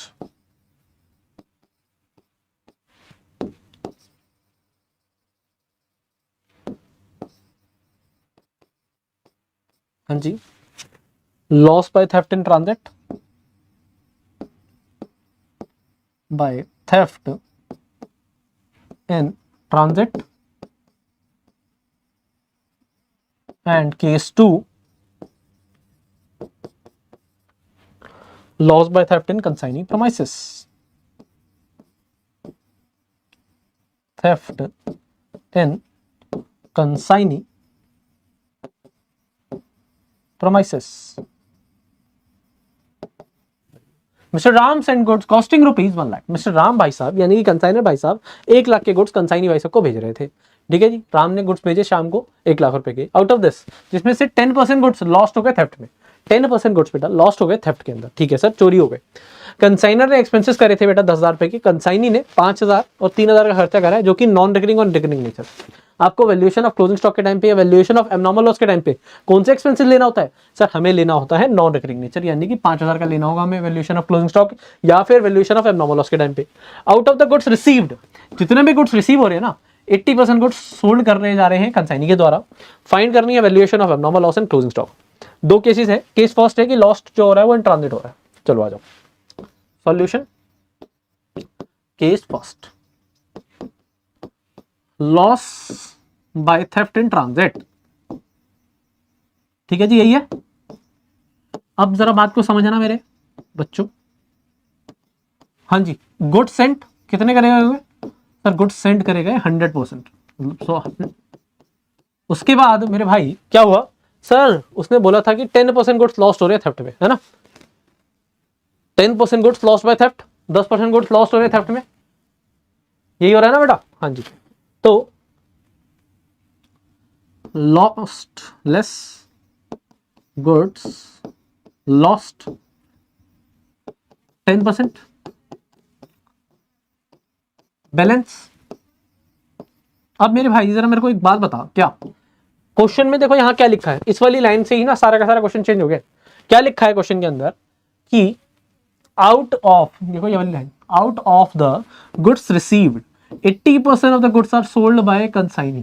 कि जितने भी goods, इससे ना case 4 और case 2 में बहुत फर्क पड़ जाएगा। जितने भी गुड्स कंसाइनी को मिल रहे हैं उसका 80% गुड्स कंसाइनी भाई साहब सोल्ड कर पा रहे हैं। कंसाइनी भाई साहब को केस फर्स्ट के अंदर कितने % गुड्स मिले हैं सर? अगर कंसाइनर ने 100 गुड्स भेजे थे तो 10 रास्ते में लॉस्ट हो गए, 90% था तो उन्हें 90% मिले थे। ठीक है जी, तो ये कह सकते हैं आप गुड्स रिसीव है एक तरह से। ये क्या है? ये है sir goods receive by consignee. Am I right or not? क्योंकि सर 10% तो रास्ते में लॉस्ट हो गए ना, तो बात ही खत्म हो गई। तो या हाँ सर, उसके बाद मेरे भाई क्या सर, अब अगर मैं देखूं इसके अंदर goods sold by consignee, less करो गुड्स सोल्ड बाय कंसाइनी। तो गुड्स सोल्ड बाय कंसाइनी अगर आप देखोगे तो सर 90 अगर है तो उसका 80% गुड्स सोल्ड करें। कि जितने भी गुड्स कंसाइनी को रिसीव हो रहे थे ना उसका 80% गुड्स सोल्ड कर रहे थे, तो 90 का 80% 72 आ जाता है। तो मेरे भाई क्या आया? ये 18%। ये क्या है sir? This is the goods with consignee, या फिर कह सकते हैं क्लोजिंग स्टॉक।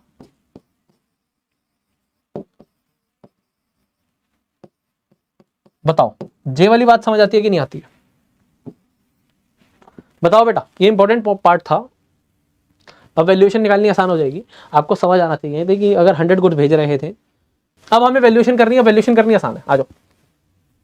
सबसे पहले वैल्यूएशन ऑफ क्लोजिंग स्टॉक ही कर लेते हैं, आ जाओ चलो।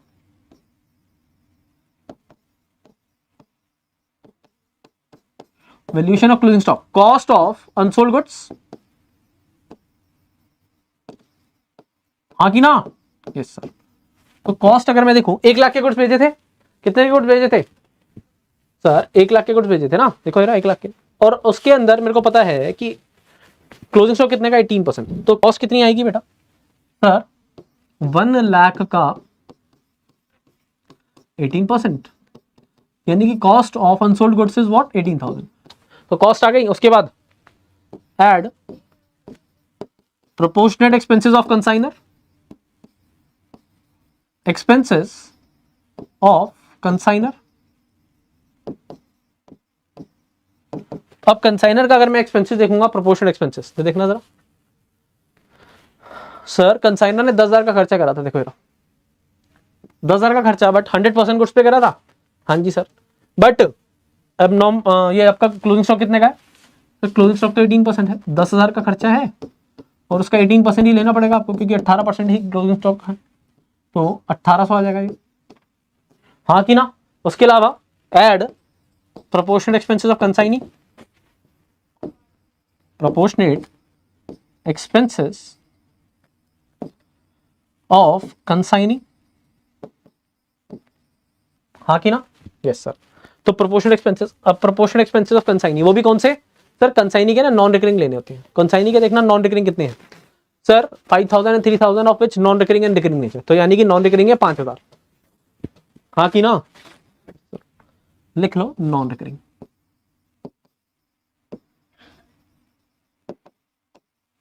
कितने थे 5000, तो 5000 का 18% करना कितना आता है, बताओ जरा कितना आएगा,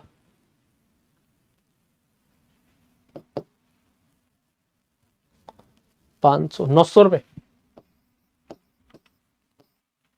19 900, 20,700, देखिए ना कैलकुलेशन ठीक है क्या, 19,900 और 800, हाँ जी।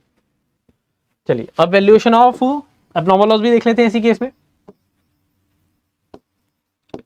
वैल्यूएशन ऑफ एबनॉर्मल लॉस, तो देखो कॉस्ट ऑफ लॉस्ट गुड्स, अब बेटा 10% गुड्स लॉस्ट हो रहे थे, एबनॉर्मल लॉस कितने परसेंट का था, 10% का, तो 1 लाख का 10% लेना है या नहीं लेना है, लेना है सर, 100% लेना है, तो यानी कि देखो कितना आ जाएगा 10,000 रुपए, बताओ हाँ कि ना। उसके बाद ऐड करेंगे इसमें proportionate expenses of consignor, proportionate expenses of consignor, proportionate expenses of consignor, हाँ कि ना, यस सर। तो प्रोपोर्शनेट एक्सपेंसेस ऑफ कंसाइनर अगर मैं देखूं तो कंसाइनर का प्रोपोर्शनेट एक्सपेंस कितना है देखना सर, कंसाइनर का एक्सपेंसेस था टोटल 10,000 पे, कंसाइनी के 5,000 है ना। अब देखो जरा आ जाओ, 10,000 का 10% 1,000 रुपए आ जाता है। उसके बाद मेरा बेटा कंसाइनी के लेने हैं proportional expenses of consignee, but अब याद रखना क्या, अभी दिखाता हूं, देखो ये वाला पॉइंट जरा ध्यान से करना। भाई साहब कंसाइनी ने जो 5,000 रुपए खर्च करे हैं वो कितने गुड्स पे करें सर, उसने एक तरह से 90% गुड्स रिसीव हुए थे सर, उसे तो सिर्फ, तो उसने 90 यूनिट्स पे करे हैं, अब आपका 10 यूनिट बचा है यहाँ पर, तो ये ऐसे होगा कि नहीं होगा बताओ जरा सर जी। ये वाले गुड्स कंसाइनी पे पहुंचे थे क्या, नहीं पहुंचे थे, बिल्कुल ठीक बात है, तो इसलिए नहीं लिया यहां पर।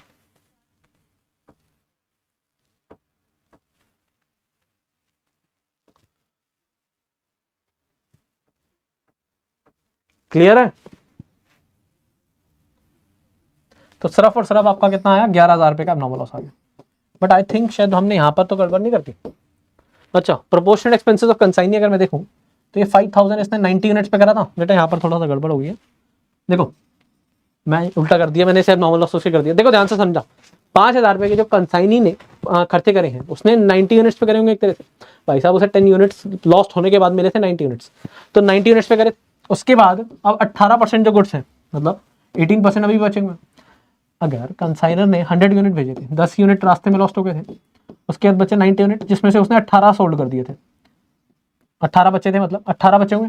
अब देखो उसे मिले कितने हैं 90 यूनिट्स, बचे हुए कितने 18, तो 5,000 डिवाइड बाय 90 इंटू 18, 18 वन जा 18 फाइव जा, ये 1000 आ जाएगा बेटा, इसको ठीक कर लो, और ये आ जाएगा आपका ना 20,800, समझे कि नहीं समझे। जे वाली गलती हो सकती है आपसे भी क्या, जब भी वैल्यूएशन आपकी कहां पर हो, जब आपका एबनॉर्मल लॉस इन ट्रांजिट होगा तो वैल्यूएशन ऑफ क्लोजिंग स्टॉक के टाइम पे आपको ज्यादा ध्यान रखना है, वो भी कंसाइनी के एक्सपेंसेस के बारे में। कंसाइनी जो भी खर्चा करता है ना उसे गुड्स रिसीव पे ही तो करेगा ना, जो गुड्स 5,000 का खर्चा वो 100 यूनिट पे 100% तो कर नहीं सकता था, क्योंकि उसे मिले ही 90% यूनिट थे, इसलिए। बोलो हाँ कि ना, बोलो हाँ कि ना बेटा।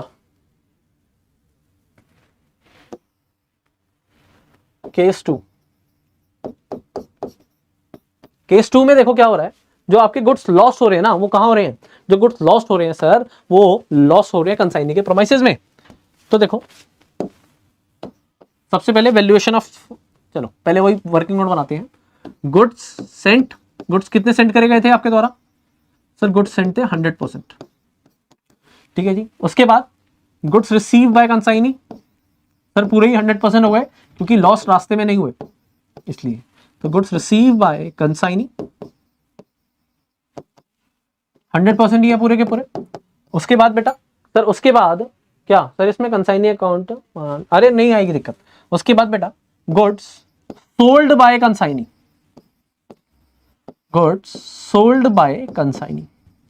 अब मेरे भाई जरा ये बता, क्वेश्चन में क्या लिखा था लाइन? क्वेश्चन में लाइन लिखी थी कि सर जितने भी गुड्स रिसीव होंगे ना कंसाइनी को, उसका 80% वो सोल्ड कर देगा। उसे इस बार पूरे के पूरे 100% रिसीव हो गए, तो यानी कि सोल्ड यूनिट्स भी कितनी आ जाएंगी सर? 100 का 80%, यानी कि 80 यूनिट्स, 80% यूनिट सोल्ड हो जाएंगी। हाँ जी, बची कितनी? 20%, जिसके अंदर से 10% गुड्स लॉस्ट हो गए हैं। गुड्स लॉस्ट 10%, क्योंकि ये लॉस्ट कहां हो रहे हैं आप? कंसाइनी के प्रोमाइसेस में, तो सिर्फ सीधा सीधा 10%। तो यानी कि बेटा क्या है ये है क्लोजिंग स्टॉक, यानी कि क्लोजिंग स्टॉक भी 10% है और एबनॉर्मल लॉस भी 10% है। क्यों है? क्योंकि उसने ना एक लाइन लिख दी थी वहां पर। लाइन क्या लिखी थी? लाइन लिख दी थी कि जितने भी गुड्स कंसाइनी को रिसीव होंगे ना, उसका 80% सोल्ड कर रहा है। यानी कि जो सोल्ड यूनिट्स है ना, उनका नंबर चेंज हो जाएगा जितने भी गुड्स रिसीव होंगे। केस फर्स्ट में कंसाइनी को 90 यूनिट से रिसीव हो रहे थे, बट केस 2 में कंसाइनी को 100 यूनिट रिसीव हुए, तो उसका 80% यानी कि 80 यूनिट उसने सोल्ड कर दिए। 10% लॉस्ट हो गए थे, तो 10% ही तो कंसाइनमेंट स्टॉक में पड़ेगा, होगा कि नहीं? अब जरा ध्यान से समझना जरा क्या। तब देखो वैल्यूएशन ऑफ क्लोजिंग स्टॉक। सबसे पहले अब मैं एक वैल्यूएशन करूंगा, अगले आप खुद कर पाएंगे। देखो सबसे पहले cost of unsold goods, cost of unsold goods. बेटा कितने के गुड्स थे आपके? सर 1 लाख के गुड्स कंसाइनर के द्वारा कंसाइनी को सोल्ड करे गए थे, तो 1 लाख के गुड्स थे जिसका 10% बचा हुआ था। बचा हुआ था कि नहीं बचा हुआ था? 10% गुड्स ही तो बचे हैं ना, तो 10,000 is the cost of unsold goods. Add करिए प्रोपोर्शनल एक्सपेंसेस ऑफ कंसाइनर, हाँ कि ना? Proportionate expenses of consignor. Consignor ने बेटा कितना खर्चा कर रहा था टोटल? सर कंसाइनर भाई साहब ना 10,000 का खर्चा कर रहे थे। बिल्कुल ठीक बात है जी, कंसाइनर भाई साहब 10,000 का खर्चा कर रहे थे, बट वो टोटल यूनिट पे कर रहे थे। हमारे पास कितनी यूनिट बची हुई है सर? 10%। तो यहां पर 1000। देखो यहां पर कोई टेंशन नहीं है, यहां पर कोई भी टेंशन नहीं। उसके बाद add proportional expenses of consignee.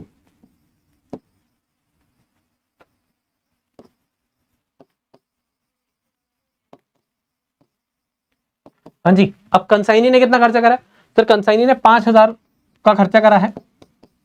बेटा अब यहां पर वो करने की जरूरत नहीं है कि सर 90 डिवाइड बाय 90। क्यों नहीं करने की जरूरत? क्योंकि बेटा उसे गुड्स ही कितने रिसीव होते हैं? पूरे 100%। तो उसका सीधा सीधा 10% करो आप, कितना आ जाएगा? 500। तो यह आ जाएगा 11,500। अब बेटा वैल्यूएशन ऑफ क्लोजिंग स्टॉक की बात करूं या वैल्यूएशन ऑफ एबनॉर्मल लॉस, वो भी 10% का लॉस था। उसके अंदर भी आपको proportional expenses of consignor, proportional expenses of consignee, consignee के नॉन रिकरिंग, तो वो भी 11,500 ही आएगा। तो वो वाला तो बिल्कुल ठीक है, उसमें कोई दिक्कत नहीं है। बताओ हाँ कि ना? चलिए क्वेश्चन अच्छा था ये। अब बात करते हैं वैल्यूएशन ऑफ नॉर्मल लॉस की।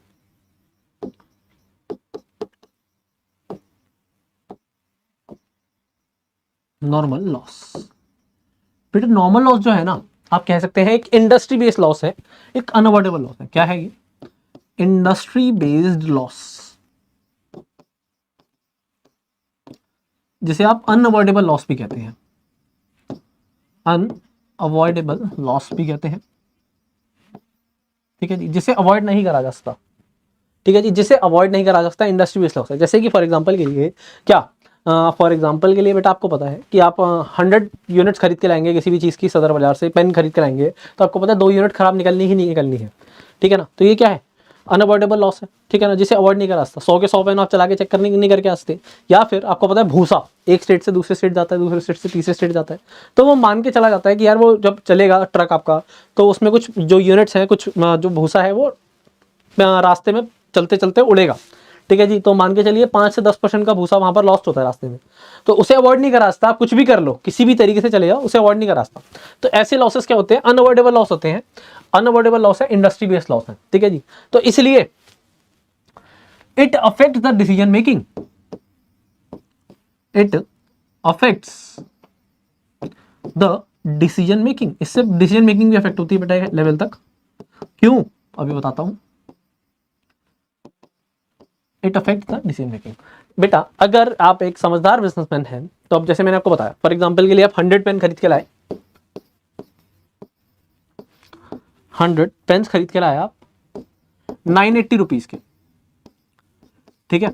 आपको पता है इसके अंदर 2 पेन मेरे खराब 100% निकलने ही निकलने हैं, ठीक है ना, और 2 से ज्यादा भी होते हैं, 2 से ज्यादा होंगे तो वो अलग चीज है, बट 2 पेन मिनिमम खराब निकलने ही निकलने हैं। आपको पता है हर बार का सीन है ये। तो अब आप जरा मेरे को ये बताइए, आप क्या बोलेंगे किसी को कि मेरा पर यूनिट कितनी है, आप बोलेंगे सर 980 रुपीज का मेरा खर्चा है और 100 पेन की कॉस्ट है या 98 की है।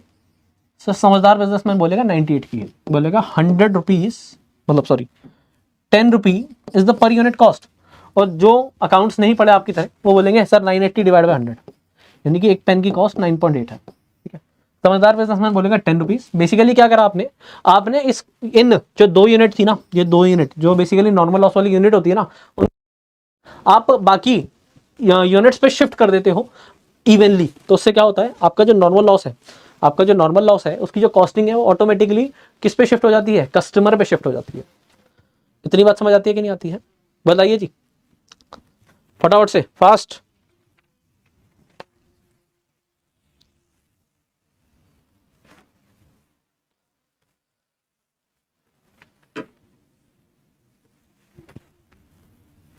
तो it affect the decision making because these losses are recurring in nature. अब ऐसे भी कह सकते हो, because these losses are recurring in nature. और अगर सिर्फ समझने की जगह आपको याद करना हो तो भी बताते हैं आपको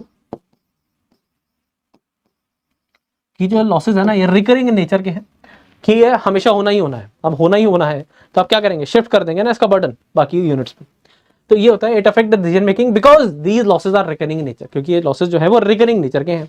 सिंपल सीधी बात। या फिर जैसे मैंने आपको बताया, अब फॉर एग्जांपल के लिए आपको पता है कि जैसे हमारी बात करें अगर, तो आपको पता है बेटा स्टूडियो रिकॉर्डिंग जो होती है, जो स्टूडियो रिकॉर्डिंग होती है वो हम मान के चलते हैं कि कोई भी आपकी फैकल्टी बैठेंगी तो 3 आवर्स के अंदर 1 आवर का आउटपुट आएगा। अब बेटा कंटेंट प्रिपेयर करना है, कोई भी चीज गलत ना हो जाए, अच्छे अच्छे एग्जांपल लेने हैं, ठीक है। और हमारे जो इनपुट डिवाइसेज हैं, आउटपुट डिवाइसेज हैं, फॉर एग्जांपल माइक है, कैमरा है, उनकी भी लिमिटेशन है, लगातार आप 3 घंटे तक नहीं बोल सकते। तो 3 घंटे में 1 घंटे का आउटपुट निकलेगा। तो बाकी हम क्या मान के चलेंगे कि भाई साहब 3 घंटे में अगर 1 घंटे का निकलेगा तो हमारी जो टीचर की कॉस्टिंग है वो 3 घंटे की जाएगी यहाँ पर। Are you getting my point or not? जब 3 घंटे टीचर वहां पर अपॉइंट रहेगा तब जाके 1 घंटे का आउटपुट आएगा कि नहीं आएगा। तो ये सारी चीजें होती हैं, बिल्कुल। तो बेटा नॉर्मल लॉस है, नॉर्मल लॉस को अब अपनी कॉस्टिंग में ऐड कर देते हो, ठीक है ना।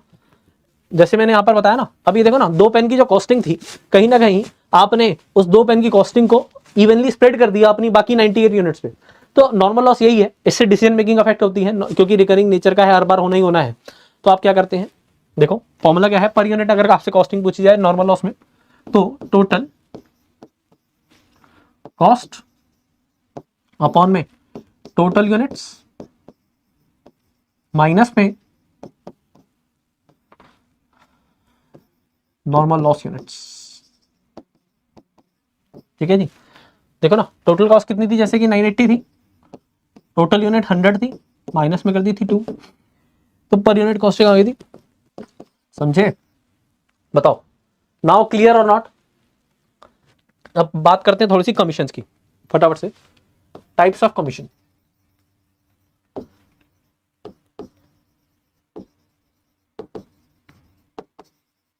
टाइप्स ऑफ कमीशन की बात करूं अगर मैं, सबसे पहले होती है बेटा आपकी ऑर्डिनरी कमीशन।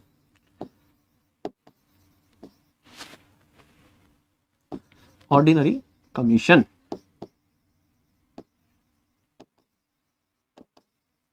हाँ जी। तो बेटा कंसाइनर भाई साहब, अब कंसाइनी भाई साहब उनके कहने पे क्या कर रहे हैं, गुड्स सोल्ड कर रहे हैं, तो उन्हें कमीशन मिलेगी। तो ऑर्डिनरी कमीशन क्या है, it is provided on total sales, it is provided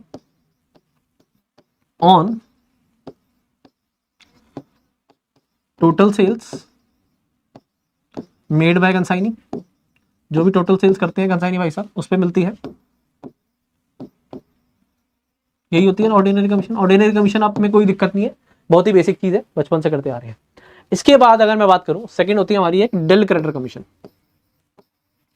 del credere commission important है ये, ठीक है ना, पूछा जाता है इस पे क्वेश्चन जरूर। तो डेल क्रेडिटर कमीशन क्या होती है? Del credere commission basically it is the commission to boost up the it is the commission to boost up the credit sales. Commission provided to consignee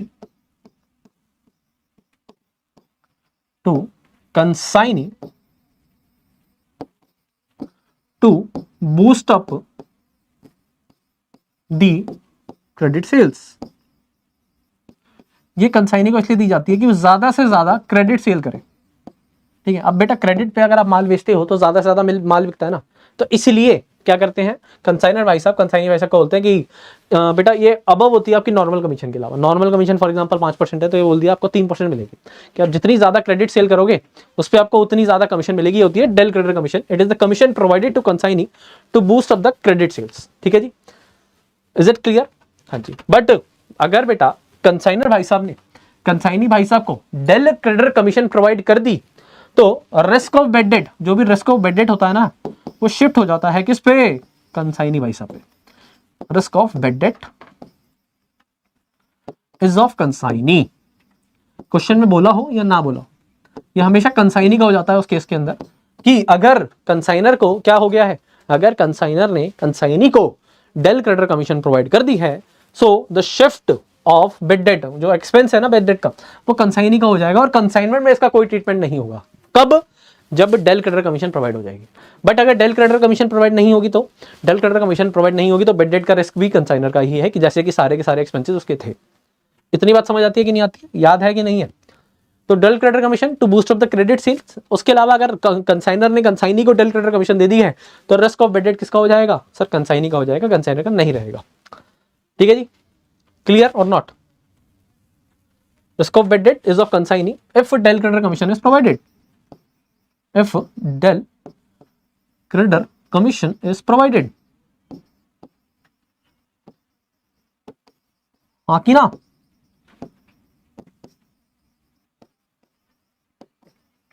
Yes sir. Is it clear now? बोलो जी, हाँ कि ना? ठीक है sir. तो basically अगर del credere commission ना दे दो तो डेल क्रेडिटर कमीशन नहीं देंगे सर, जो जैसे एक्सपेंस बाकी के सारे कंसाइनर भाई साहब के होते वैसे ये भी कंसाइनर का हो जाएगा। ठीक है, क्लियर? कोई दिक्कत कोई परेशानी नहीं। उसके अलावा आती है एक over riding commission. Over riding commission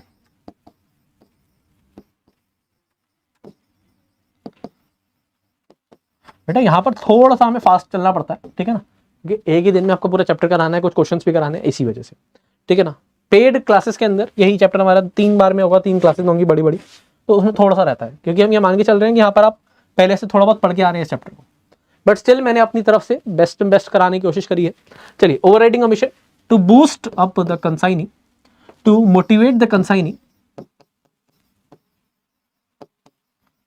for making sales at higher prices. क्या बोला गया? जे बोला गया भाई साहब ओवर राइडिंग कमीशन क्यों प्रोवाइड हो रही है? इसलिए प्रोवाइड हो रही है, हम कंसाइनी को यहां पर मोटिवेट करते हैं कि भाई जितना ज्यादा हो सके ना उतना प्राइस पे बेच, जितना ज्यादा हो सके, ठीक है जी। और जितना ज्यादा बेचेगा, फॉर एग्जांपल के लिए नॉर्मल कमीशन आप देते हो 10%, वैसे इतनी नहीं होती, नॉर्मल कमीशन आप देते हो 5%। आप बोलते हो कि भाई साहब अगर तूने फॉर एग्जांपल 150 रुपए से ऊपर जितना भी बेचे ना उस पर 20% तेरा, तो वो 160 का बेचेगा तो उसका 20% उसका है ना। तो यहाँ पर आप कंसाइनी को मोटिवेट करते हो कि ज्यादा से ज्यादा प्राइस पे बेच कस्टमर्स को, तो उससे क्या होगा? तेरा फायदा होगा, ठीक है ना। तो ये होती है 3 टाइप की कमीशन मेनली, जिसके अंदर डेल क्रेडिटर कमीशन इंपॉर्टेंट है, ओवर राइडिंग कमीशन भी इंपॉर्टेंट है। ये दोनों ओवर राइडिंग कमीशन पे तो एक अच्छा खासा आपको क्वेश्चन देखने को मिलता है पीपी के अंदर, मॉड्यूल के अंदर, ठीक है ना। उसके अलावा ये वाली है डेल क्रेडिटर कमीशन। इतनी बात समझ आती है? अब चलिए एक आधा बेसिक क्वेश्चन से चालू करते हैं कहानी, एक आधा क्वेश्चन कर लेते हैं फटाफट से। चलिए आ जाइए। शेयर करने को बोला है बेटा, दोस्तों के साथ शेयर कर रहे हो सेशन को, नहीं कर रहे हो? चलो ये क्वेश्चन है फर्स्ट हमारा, और देखो कितनी बार आया हुआ है। आ जाओ, Mr. A of Assam sent on 18 February 2080 a consignment of 1000 DVD players to B Bengal costing rupees 100 each. तो 1000 DVD प्लेयर भेजे गए ए के द्वारा बी को 100 रुपए के हिसाब से, ठीक है सर। एक्सपेंसेस उनके द्वारा करे गए 1500 were met by the consignor, consignor ने 1500 का एक्सपेंस करा है। बी भाई साहब ने 3000 खर्च करे हैं। Clearance charges and selling expenses 20 पर डीवीडी प्लेयर। अब बेटा जो क्लियरेंस चार्जेस है वो क्या है सर, वो नॉन रिकरिंग एक्सपेंस है, वो वाला खर्चा है जो कंसाइनी के गोडाउन तक गुड्स पहुंचाने का है। तो यानी कि ये वाला मेरे को याद होना चाहिए कि ये वाला मेरा क्लोजिंग स्टॉक की वैल्यूएशन के टाइम पे या फिर एबनॉर्मल लॉस की वैल्यूएशन के टाइम पे ऐड होगा, ठीक है। बट ये जो सेलिंग एक्सपेंसेस है, क्या ये वो वाला खर्चा है जो कंसाइनी के गोडाउन तक पहुंचाने का है? नहीं सर, ये तो सेल के टाइम पे है, तो ये वाला इंक्लूड नहीं होगा। बट सारे के सारे एक्सपेंसेस बियर कंसाइनर ही करेगा, उसमें कोई डाउट नहीं होना चाहिए आपको। उसके अलावा बी ने सोल्ड करे 15 मार्च को 600 डीवीडी प्लेयर 160 रुपए के हिसाब से, और 20 मई को 300 डीवीडी प्लेयर 170 के हिसाब से, कुछ नहीं है, सेल्स है नॉर्मल। उसके अलावा B is entitled to commission of ₹25 पर DVD player sold plus 1/4 of the total amount by which gross sale proceeds less total commission thereon exceeded the sum calculated at ₹125 per DVD player. B sent the amount to A on 30 June. Okay. You are required to prepare the consignment account and B's account in the books of Mr. A. तो बेटा आपको consignment account बनाना है और B का account बनाना है, यानी कि consignee का अकाउंट बनाना है कंसाइनर की बुक्स के अंदर। देखो ये वाला बेसिकली ओवरराइडिंग कमीशन वाला केस है और बाकी क्वेश्चन नॉर्मल है। सबसे पहले अपना कंसाइनमेंट अकाउंट बनाइए अपनी बुक्स के अंदर फटाफट से, फास्ट एंड फास्ट, ठीक है जी। चलिए देखिए, in the books of mister A consignment account, debit, credit, date particular amount, date particular amount, ठीक है जी। अब देखो सबसे पहले क्या हुआ सर, सबसे पहले 18 फरवरी को 1000 डीवीडी प्लेयर भेजे गए 100 के हिसाब से, तो 1000 इंटू 100 यानी कि कितना सर, 1 लाख रुपए के गुड्स भेजे गए। तो देखो 2 goods sent on consignment account 1 lakh rupees डाल दिए 18 फरवरी को। उसके बाद मैंने आपको क्या बताया था सर, जैसे जैसे बोलता जाए क्वेश्चन वैसे वैसे करते जाओ, कोई दिक्कत कोई परेशानी नहीं है। उसके बाद क्या हुआ मेरे भाई सर, एक्सपेंसेस करे गए 1500 के द्वारा, 1500 के कंसाइनर के द्वारा, यानी कि टू बैंक अकाउंट एंट्री के जाती है सर, एंट्री जाती है consignment account debit to bank account, तो कंसाइनर को डेबिट करना है बैंक की वजह से क्योंकि कंसाइनर ने खर्चा करा है। तो 18 फरवरी को ही टू कैशियर बैंक 1500 डन है जी। हाँ जी सर। बी भाई साहब ने स्पेंड करे 3000 क्लियरिंग के और 20 रुपीज पर डीवीडी प्लेयर, ठीक है। अब बेटा बी भाई साहब ने करे हैं तो एंट्री के जाती है sir, consignment account debit to what, consignee account यानी कि बी अकाउंट। तो कंसाइनमेंट में बी को क्रेडिट करना है, बट कितने से करना है सर, 3000 तो क्लियरेंस चार्ज डालने ही डालने हैं। इसके अलावा अगर मैं देखूंगा ना, बी भाई साहब ने गुड्स कितने सोल्ड करे, 600 ये रहे और 300 ये रहे, 900 यूनिट सोल्ड करे हैं और एक यूनिट पे 20 रुपए खर्च कर रहे हैं। वो कितने हो गए सर, 18,000 रुपए। तो 18,000 रुपए सेलिंग एक्सपेंसेस हैं कि नहीं है, हैंगे सर। तो देखो 18 फरवरी को टू बीज अकाउंट नॉन रिकरिंग थे 3000 के, और टू बीज अकाउंट सेलिंग एक्सपेंसेस है 900 इंटू 20 18,000 रुपए के। बताओ हाँ कि ना, बताओ कुछ है क्या इसके अंदर, किसी भी प्रकार की दिक्कत है इसमें? बिल्कुल भी नहीं है। उसके बाद बेटा सर अब देखो सोल्ड भी यूनिट भी डाल दो, 15 मार्च को 600 है और 20 मई को 300 है। तो 15 मार्च को 600 यूनिट 160 के हिसाब से 96,000 आ जाएगा बाय बी अकाउंट, और 20 मई को बाय बीज अकाउंट। बेटा याद करो एंट्री क्या कराई थी सेल्स की सर, एंट्री कराई थी सेल की consignee account debit to consignment account. तो कंसाइनी का नाम लिखोगे ना तो यहाँ पर नाम की बना दो, तो बीज अकाउंट डेबिट टू कंसाइनमेंट, तो ये आई 300 इंटू 170 तो आया 51,000। उसके बाद बेटा सर ये भी हो गया। उसके बाद हमें एक तो कमीशन निकालनी है, उसके अलावा क्लोजिंग स्टॉक निकालना है कि नहीं निकालना। चलो पहले क्लोजिंग स्टॉक की वैल्यूएशन कर लेते हैं। क्लोजिंग स्टॉक की वैल्यूएशन के टाइम पे आपको पता होना चाहिए कि आपने भेजे थे कितने सर, भेजे थे 1000 यूनिट्स, जिसमें से 900 यूनिट बिक गए हैं, तो 100 यूनिट बचे हैं। 100 यूनिट की कॉस्टिंग, एक यूनिट की कॉस्टिंग 100 है, तो 100 इंटू 100 सबसे पहले 10,000 आ जाएगा। देखो उसके अलावा अगर मैं एक्सपेंसेस देखूंगा, proportional expenses of consignor, consignor ने 1500 का खर्चा करा था, कितने यूनिट पे करा था सर, 1000 यूनिट पे करा था। अब कितनी बची हुई है सामने वाले में सर, 100 बची हुई है। कितना आ जाएगा कंसाइनर का एक्सपेंस आ जाएगा सर 150। कंसाइनी का अगर आप देखोगे, कंसाइनी का कौन सा लेना होता है सर, नॉन रिकरिंग एक्सपेंसेस या फिर वाला एक्सपेंसेस जो कंसाइनी के गोडाउन तक पहुंचने का है। तो कंसाइनी के गोडाउन तक पहुंचने का कौन सा खर्चा है सर, 3000 वो क्लियरेंस वाला है। 3000 का खर्चा उसने कितने यूनिट पे करा है सर, 1000 पे। अभी कितने बचे हुए सामने, यही है ना, कितना आ जाएगा 300। तो कंसाइनी क्या है 300 के और कंसाइनर क्या है 150। देखो proportional expenses of consignor 150, proportional expenses paid by consignee 300, तो क्लोजिंग स्टॉक विद कंसाइनी आ गया 10,450। हाँ कि ना, बताओ क्लोजिंग स्टॉक में कोई दिक्कत, नॉन रिकरिंग रिकरिंग में कोई दिक्कत, कोई भी नहीं है। तो देखो आ जाओ by stock with consignee 10,450 rupees. आ गया जी। इसमें कोई दिक्कत किसी बच्चे को किसी भी प्रकार की, please tell if you have any. चलिए अब बात करते हैं इस कमीशन की। कमीशन थोड़ा केस अच्छा है। यहां पर हम पहले इसे ना ड्रॉप कर देते हैं एक बार। लिखना तो नहीं है ना ये? आ जाओ अब देखो, आ जाओ जरा। अब देखो बी भाई साहब को कमीशन मिलनी है 25 rupees per DVD player sold. हाँ जी। अब देखो सबसे पहले let the total commission is equal to X. Total commission आपको मान लो एक्स, ठीक है। उसके बाद अब बी भाई साहब को कमीशन कितनी मिलनी है? 25 रुपीज पर डीवीडी प्लेयर। तो 25 इंटू 900, ये तो सुपर सॉलिड है। 25 पर DVD player sold plus 1/4 of the amount by which gross sale proceeds. Gross sale कितने की है भाई सर? 96,000 प्लस 51,000, ये आ गई 1,47,000 की। तो 1/4 ऑफ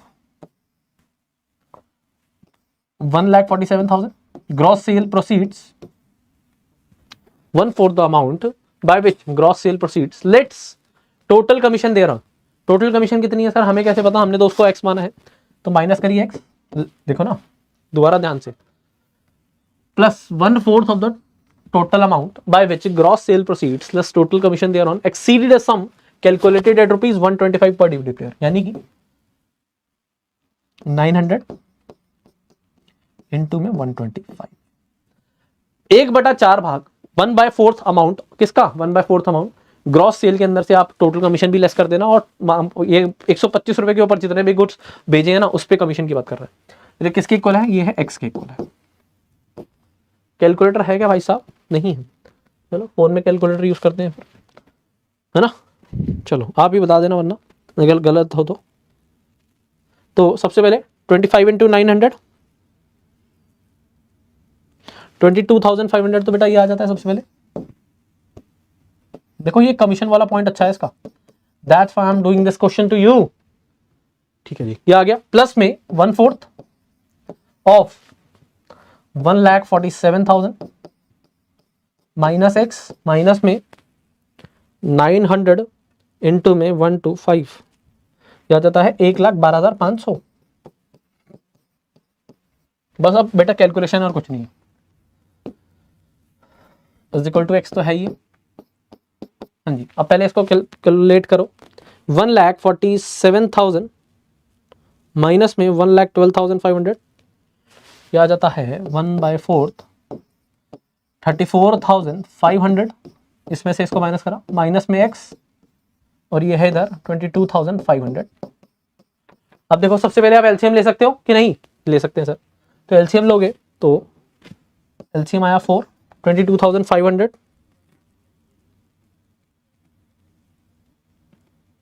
इनटू में 4 90,000 प्लस में 34,500 माइनस में x, और ये x इज इक्वल टू, इसके ऐसे करोगे तो ये आ जाएगा 4x इज इक्वल टू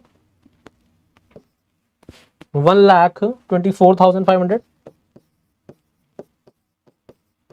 हाँ जी, माइनस x, इधर x जाएगा तो हो जाएगा 5x इज इक्वल टू 1,24,500। बेटा सिर्फ और सिर्फ मैथ्स है और कुछ नहीं है, ठीक है। तो 1,24,500 डिवाइड बाय 5, तो x की वैल्यू आ जाएगी यहां से 24,900। क्यों बेटा? 1,24,500 डिवाइड बाय 5 करेंगे तो 24,900। ये 24,900 क्या है सर? टोटल कमीशन जो मिलनी चाहिए हमारे कंसाइनी भाई साहब को, यानी कि बी भाई साहब को। तो देखो बेटा टोटल कमीशन 24,900, उसके अलावा क्रेडिट साइड का टोटल करा 1,57,450। 1,57,450 में से माइनस करोगे आ जाएगा 10,050 to general profit and loss account.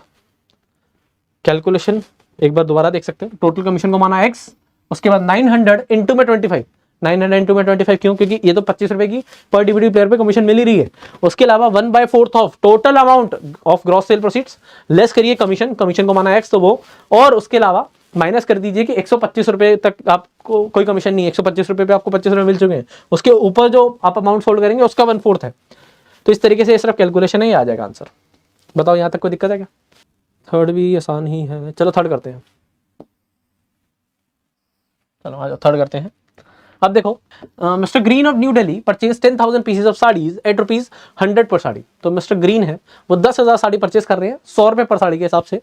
Out of these 6,000 saris was sent on consignment. तो देखो यहाँ पर हमारी 10,000 यूनिट्स की कोई भी रेलेवेंस खत्म हो गई कंसाइनमेंट में। जैसे ही उसने बोला कि मैंने 6,000 साड़ी भेजी है कंसाइनमेंट पे, तो याद रखना आपके गुड्स सेंट ऑन कंसाइनमेंट 6,000 आएगा। Mister white of Calcutta at the selling price of rupees 120 पर साड़ी, 120 रुपए के हिसाब से वो सेल करेंगे। कंसाइनर ने एक्सपेंस करे हैं 3,000 रुपए के पैकिंग एंड फ्रेट पे। व्हाइट भाई साहब ने 5,000 साड़ी सोल्ड कर दी 125 रुपए पर साड़ी, यानी कि जिस प्राइस पे उन्हें बेचने को आ गया था उससे ऊपर। And incurred 1,000 for selling expenses and remitted rupees 5 lakh to New Delhi on account. Mr. White is entitled to 5% on total sales plus a further commission at 20% surplus price realized over and above the invoice price. 20% की उन्हें और commission मिलेगी अगर वो invoice price से ऊपर बेचे। 120 वाला माल पहले ही उन्होंने 125 का चिपका दिया ना, तो उस 5 रुपए पे 20% का एक्सेस आ गया। You are required to prepare consignment account in the books of mister Green and Green's account in the books of mister agent White. सबसे पहले आपको कंसाइनमेंट अकाउंट बनाना। चलो आ जाओ। अरे सबसे पहले इन the books of green consignment account, debit credit particular amount. ठीक है जी, सबसे पहले आ जाओ। देखो सबसे पहले बेटा हमने क्या करा है सर, 6,000 साड़ी सोल्ड करी है 100 रुपए के हिसाब से। एक सेकेंड, सेलिंग प्राइस क्या है 120 और उसने नीचे बोल दिया over and above the invoice price. तो देखो ये वाला क्वेश्चन इनवॉइस प्राइस से हो रहा है। इनवॉइस प्राइस और कॉस्टिंग में ज्यादा डिफरेंस नहीं है। देखो 4 जगह डिफरेंस आता है। एक, जब आप गुड्स सेंड करते हो उसको आपको इनवॉइस प्राइस पे लिखना होता है।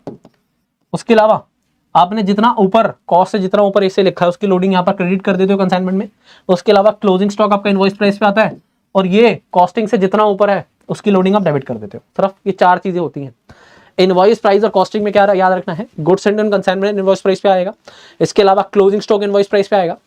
अब गुड्स सेंट ऑन कंसाइनमेंट में आपने जितना प्रॉफिट एक्स्ट्रा बुक कर दिया था, जितना कॉस्टिंग से ऊपर बुक कर दिया था, उतना अमाउंट आप लोडिंग की तरह यहाँ पर क्रेडिट कर देते हैं। क्लोजिंग स्टॉक में जितना अमाउंट आपका कॉस्ट से ऊपर है उतना अमाउंट आप डेबिट कर देते हैं कंसाइनमेंट में। सिर्फ और सिर्फ ये फर्क है। अब 6,000 साड़ी सोल्ड करी भेजी गई हैं 120 रुपए के हिसाब से, तो 2 goods sent on consignment 6,000 into में 120। आफ्टर दैट सर उसके अलावा अगर हम देखें तो कंसाइनर भाई साहब ने 3,000 रुपए खर्च करे हैं, तो एंट्री क्या जाएगी सर, एक्सपेंसेस है। तो consignment account debit to bank account, तो कंसाइनमेंट को डेबिट कर दो बैंक की वजह से 3,000 पैसे। उसके अलावा बेटा सर उसके अलावा अगर मैं देखूं तो व्हाइट भाई साहब ने 5,000 साड़ी 125 रुपए के हिसाब से सोल्ड कर दी है। ठीक है, तो बाय व्हाइट 5,000 इंटू में 125 क्या आ गई 6,25,000 की सेल्स। क्लियर है जी? Yes sir. उसके अलावा बेटा 1,000 रुपए के ये एक्सपेंसेस रिकर कर रहे थे, सेलिंग एक्सपेंसेस, तो to White account selling expenses 1,000। ठीक है सर। उसके अलावा बेटा हाँ, और रेमिट करें 5 लाख, जो रेमिट करें वो कंसाइनी अकाउंट में जाएंगे, यहाँ नहीं आएगा। इसके अलावा 5% की कमीशन है टोटल। तो बेटा टोटल सेल्स कितनी थी सर, टोटल सेल थी 6,25,000। तो 6,25,000 का तो 5% मिलेगा सीधा सीधा, कितना आता है देखो सर 31,250 एक तो ये आ जाता है। ठीक है जी, 6,25,000 का 5% 31,250 आ जाता है। उसके अलावा बेटा वो बोला है 5% ये हो गया और 20% of surplus price realised over and above the invoice price. तो बेटा इनवॉइस प्राइस तो 120 था ना, आपने 120 में बेचा है, मतलब 125 में, तो इस 5 रुपए का 20% कितनी साड़ी पे, कितनी साड़ी सोल्ड करी है आपने सर 5,000। देखो ध्यान से सुनो दोबारा क्या बोला गया, उसने बोला 20% of surplus price realised over and above the invoice price. मेरे को पता है इनवॉइस प्राइस 120 है और सेलिंग प्राइस 125 है, यानी कि मैंने 5 रुपए अब बेचे तो मैंने 5 रुपए excess on over the invoice price ले लिया। 5 का 20%, ठीक है जी, 1 रुपया, तो 5,000 रुपये एक्स्ट्रा मिल गए मेरे को। कैलकुलेशन करोगे 36,250 आ जाएगा। तो देखो कमीशन आ गई 36,250। कैलकुलेशन यहां से देख लो चाहे तो, देखो 5,000 इंटू 125 का 5%, उसके अलावा 20% ऑफ 5,000 125 माइनस 20 तो 5 लाख, ये आ गया 36,250 आ गया जी। हाँ जी। उसके अलावा सर अब देखो 6,000 साड़ी भेजी गई थी 120 रुपए में, जबकि कॉस्टिंग कितनी थी 100 रुपए की, तो आपकी लोडिंग कितनी थी सर 6,000 इंटू में 20 1,20,000 की, तो by goods and consignment loading. देखो 4 डिफरेंस है सिर्फ और सिर्फ, पहला डिफरेंस, दूसरा डिफरेंस, उसके अलावा क्लोजिंग स्टॉक का डिफरेंस, अब देखो, आपने 6000 साड़ी भेजी थी, जिसमें से 5000 साड़ी सोल्ड हो गई है, कितनी बची है? 1000। तो क्लोजिंग स्टॉक निकालना है, क्लोजिंग स्टॉक की वैल्यूएशन देख लो, आ जाओ। Valuation of closing stock and invoice price, 1000 sari बची है 120 रुपए के हिसाब से 1,20,000। कंसाइनर ने खर्चा करा है, कंसाइनी का कोई भी नॉन रिकरिंग नहीं है, तो 3000 का एक्सपेंस है, 1000 इंटू 1000 डिवाइड बाई 6000, प्रोपोर्शनेट कर दिया ना। 3000 का एक्सपेंस कितनी साड़ी पे करा गया होगा? 6000, कितनी बची है? 1000, तो आ गया 500। तो 1,20,500 इज द इनवॉइस प्राइस, मतलब क्लोजिंग स्टॉक आ गया इनवॉइस प्राइस के हिसाब से 1,20,500। ठीक है जी। अब मैंने आपको बोला था पहला डिफरेंस, दूसरा डिफरेंस, तीसरा डिफरेंस ही इनवॉइस प्राइस पे दिखा दिया, जबकि कॉस्टिंग कितनी आती है अगर आप देखते तो, कॉस्टिंग और कुछ आती। अब जरा मेरे बच्चों बात को देखो, 1000 साड़ी है, इनकी कॉस्टिंग कितनी है? सर कॉस्टिंग है 100, जबकि इनवॉइस प्राइस है 120, तो कहीं ना कहीं 20 रुपए ज्यादा है। इन पे लोडिंग कितनी है? तो 20,000 रुपए की है कि नहीं है? तो देखो, to stock reserve 1000 into 20,000। Credit side का टोटल करा 8,65,500, 8,65,500 में से माइनस करोगे तो general profit and loss account से बैलेंसिंग फिगर से आ जाएगा 85,250। खत्म। बताओ। इसके अलावा in the books of White, White की बुक्स में अगर मिस्टर ग्रीन का अकाउंट बनाओगे तो आप क्या बोलोगे? तो वाइट कौन है यहाँ पर? सर वाइट है कंसाइनी भाई साहब, है ना, वाइट भाई साहब कंसाइनी भाई साहब है। तो वो बोलेंगे कि भाई साहब मेरे को पैसे लेने हैं ग्रीन से, सेलिंग एक्सपेंस मैंने 1000 के करे हैं, मेरे को कमीशन मिलनी है 36,250 की। इसके अलावा सेल्स मैंने करी है 6,25,000 की, यानी कि ये पैसे मेरे को देने हैं, तो उसने क्रेडिट कर दिया। उसके अलावा मैंने 5 लाख भेज दिए, तो बाकी जो बैलेंस कैरी डाउन है, ये क्या दिख रहा है एक तरह से? सर ये दिख रहा है इन the books of mister white की ग्रीन को पैसे देने हैं, है ना, हाँ कि ना? बताओ। बुक्स ऑफ वाइट में डेबिट इधर की तरफ बचने का बैलेंस का मतलब क्या है? क्रेडिट बैलेंस बच रहा है। क्रेडिट बैलेंस का मतलब क्या है? कि मेरे को पता लग रहा है कि मेरे को पैसे देने हैं, हाँ कि ना? Good bye, all the best, bye bye, take care, जय Shri Shyam, thank you so much everyone.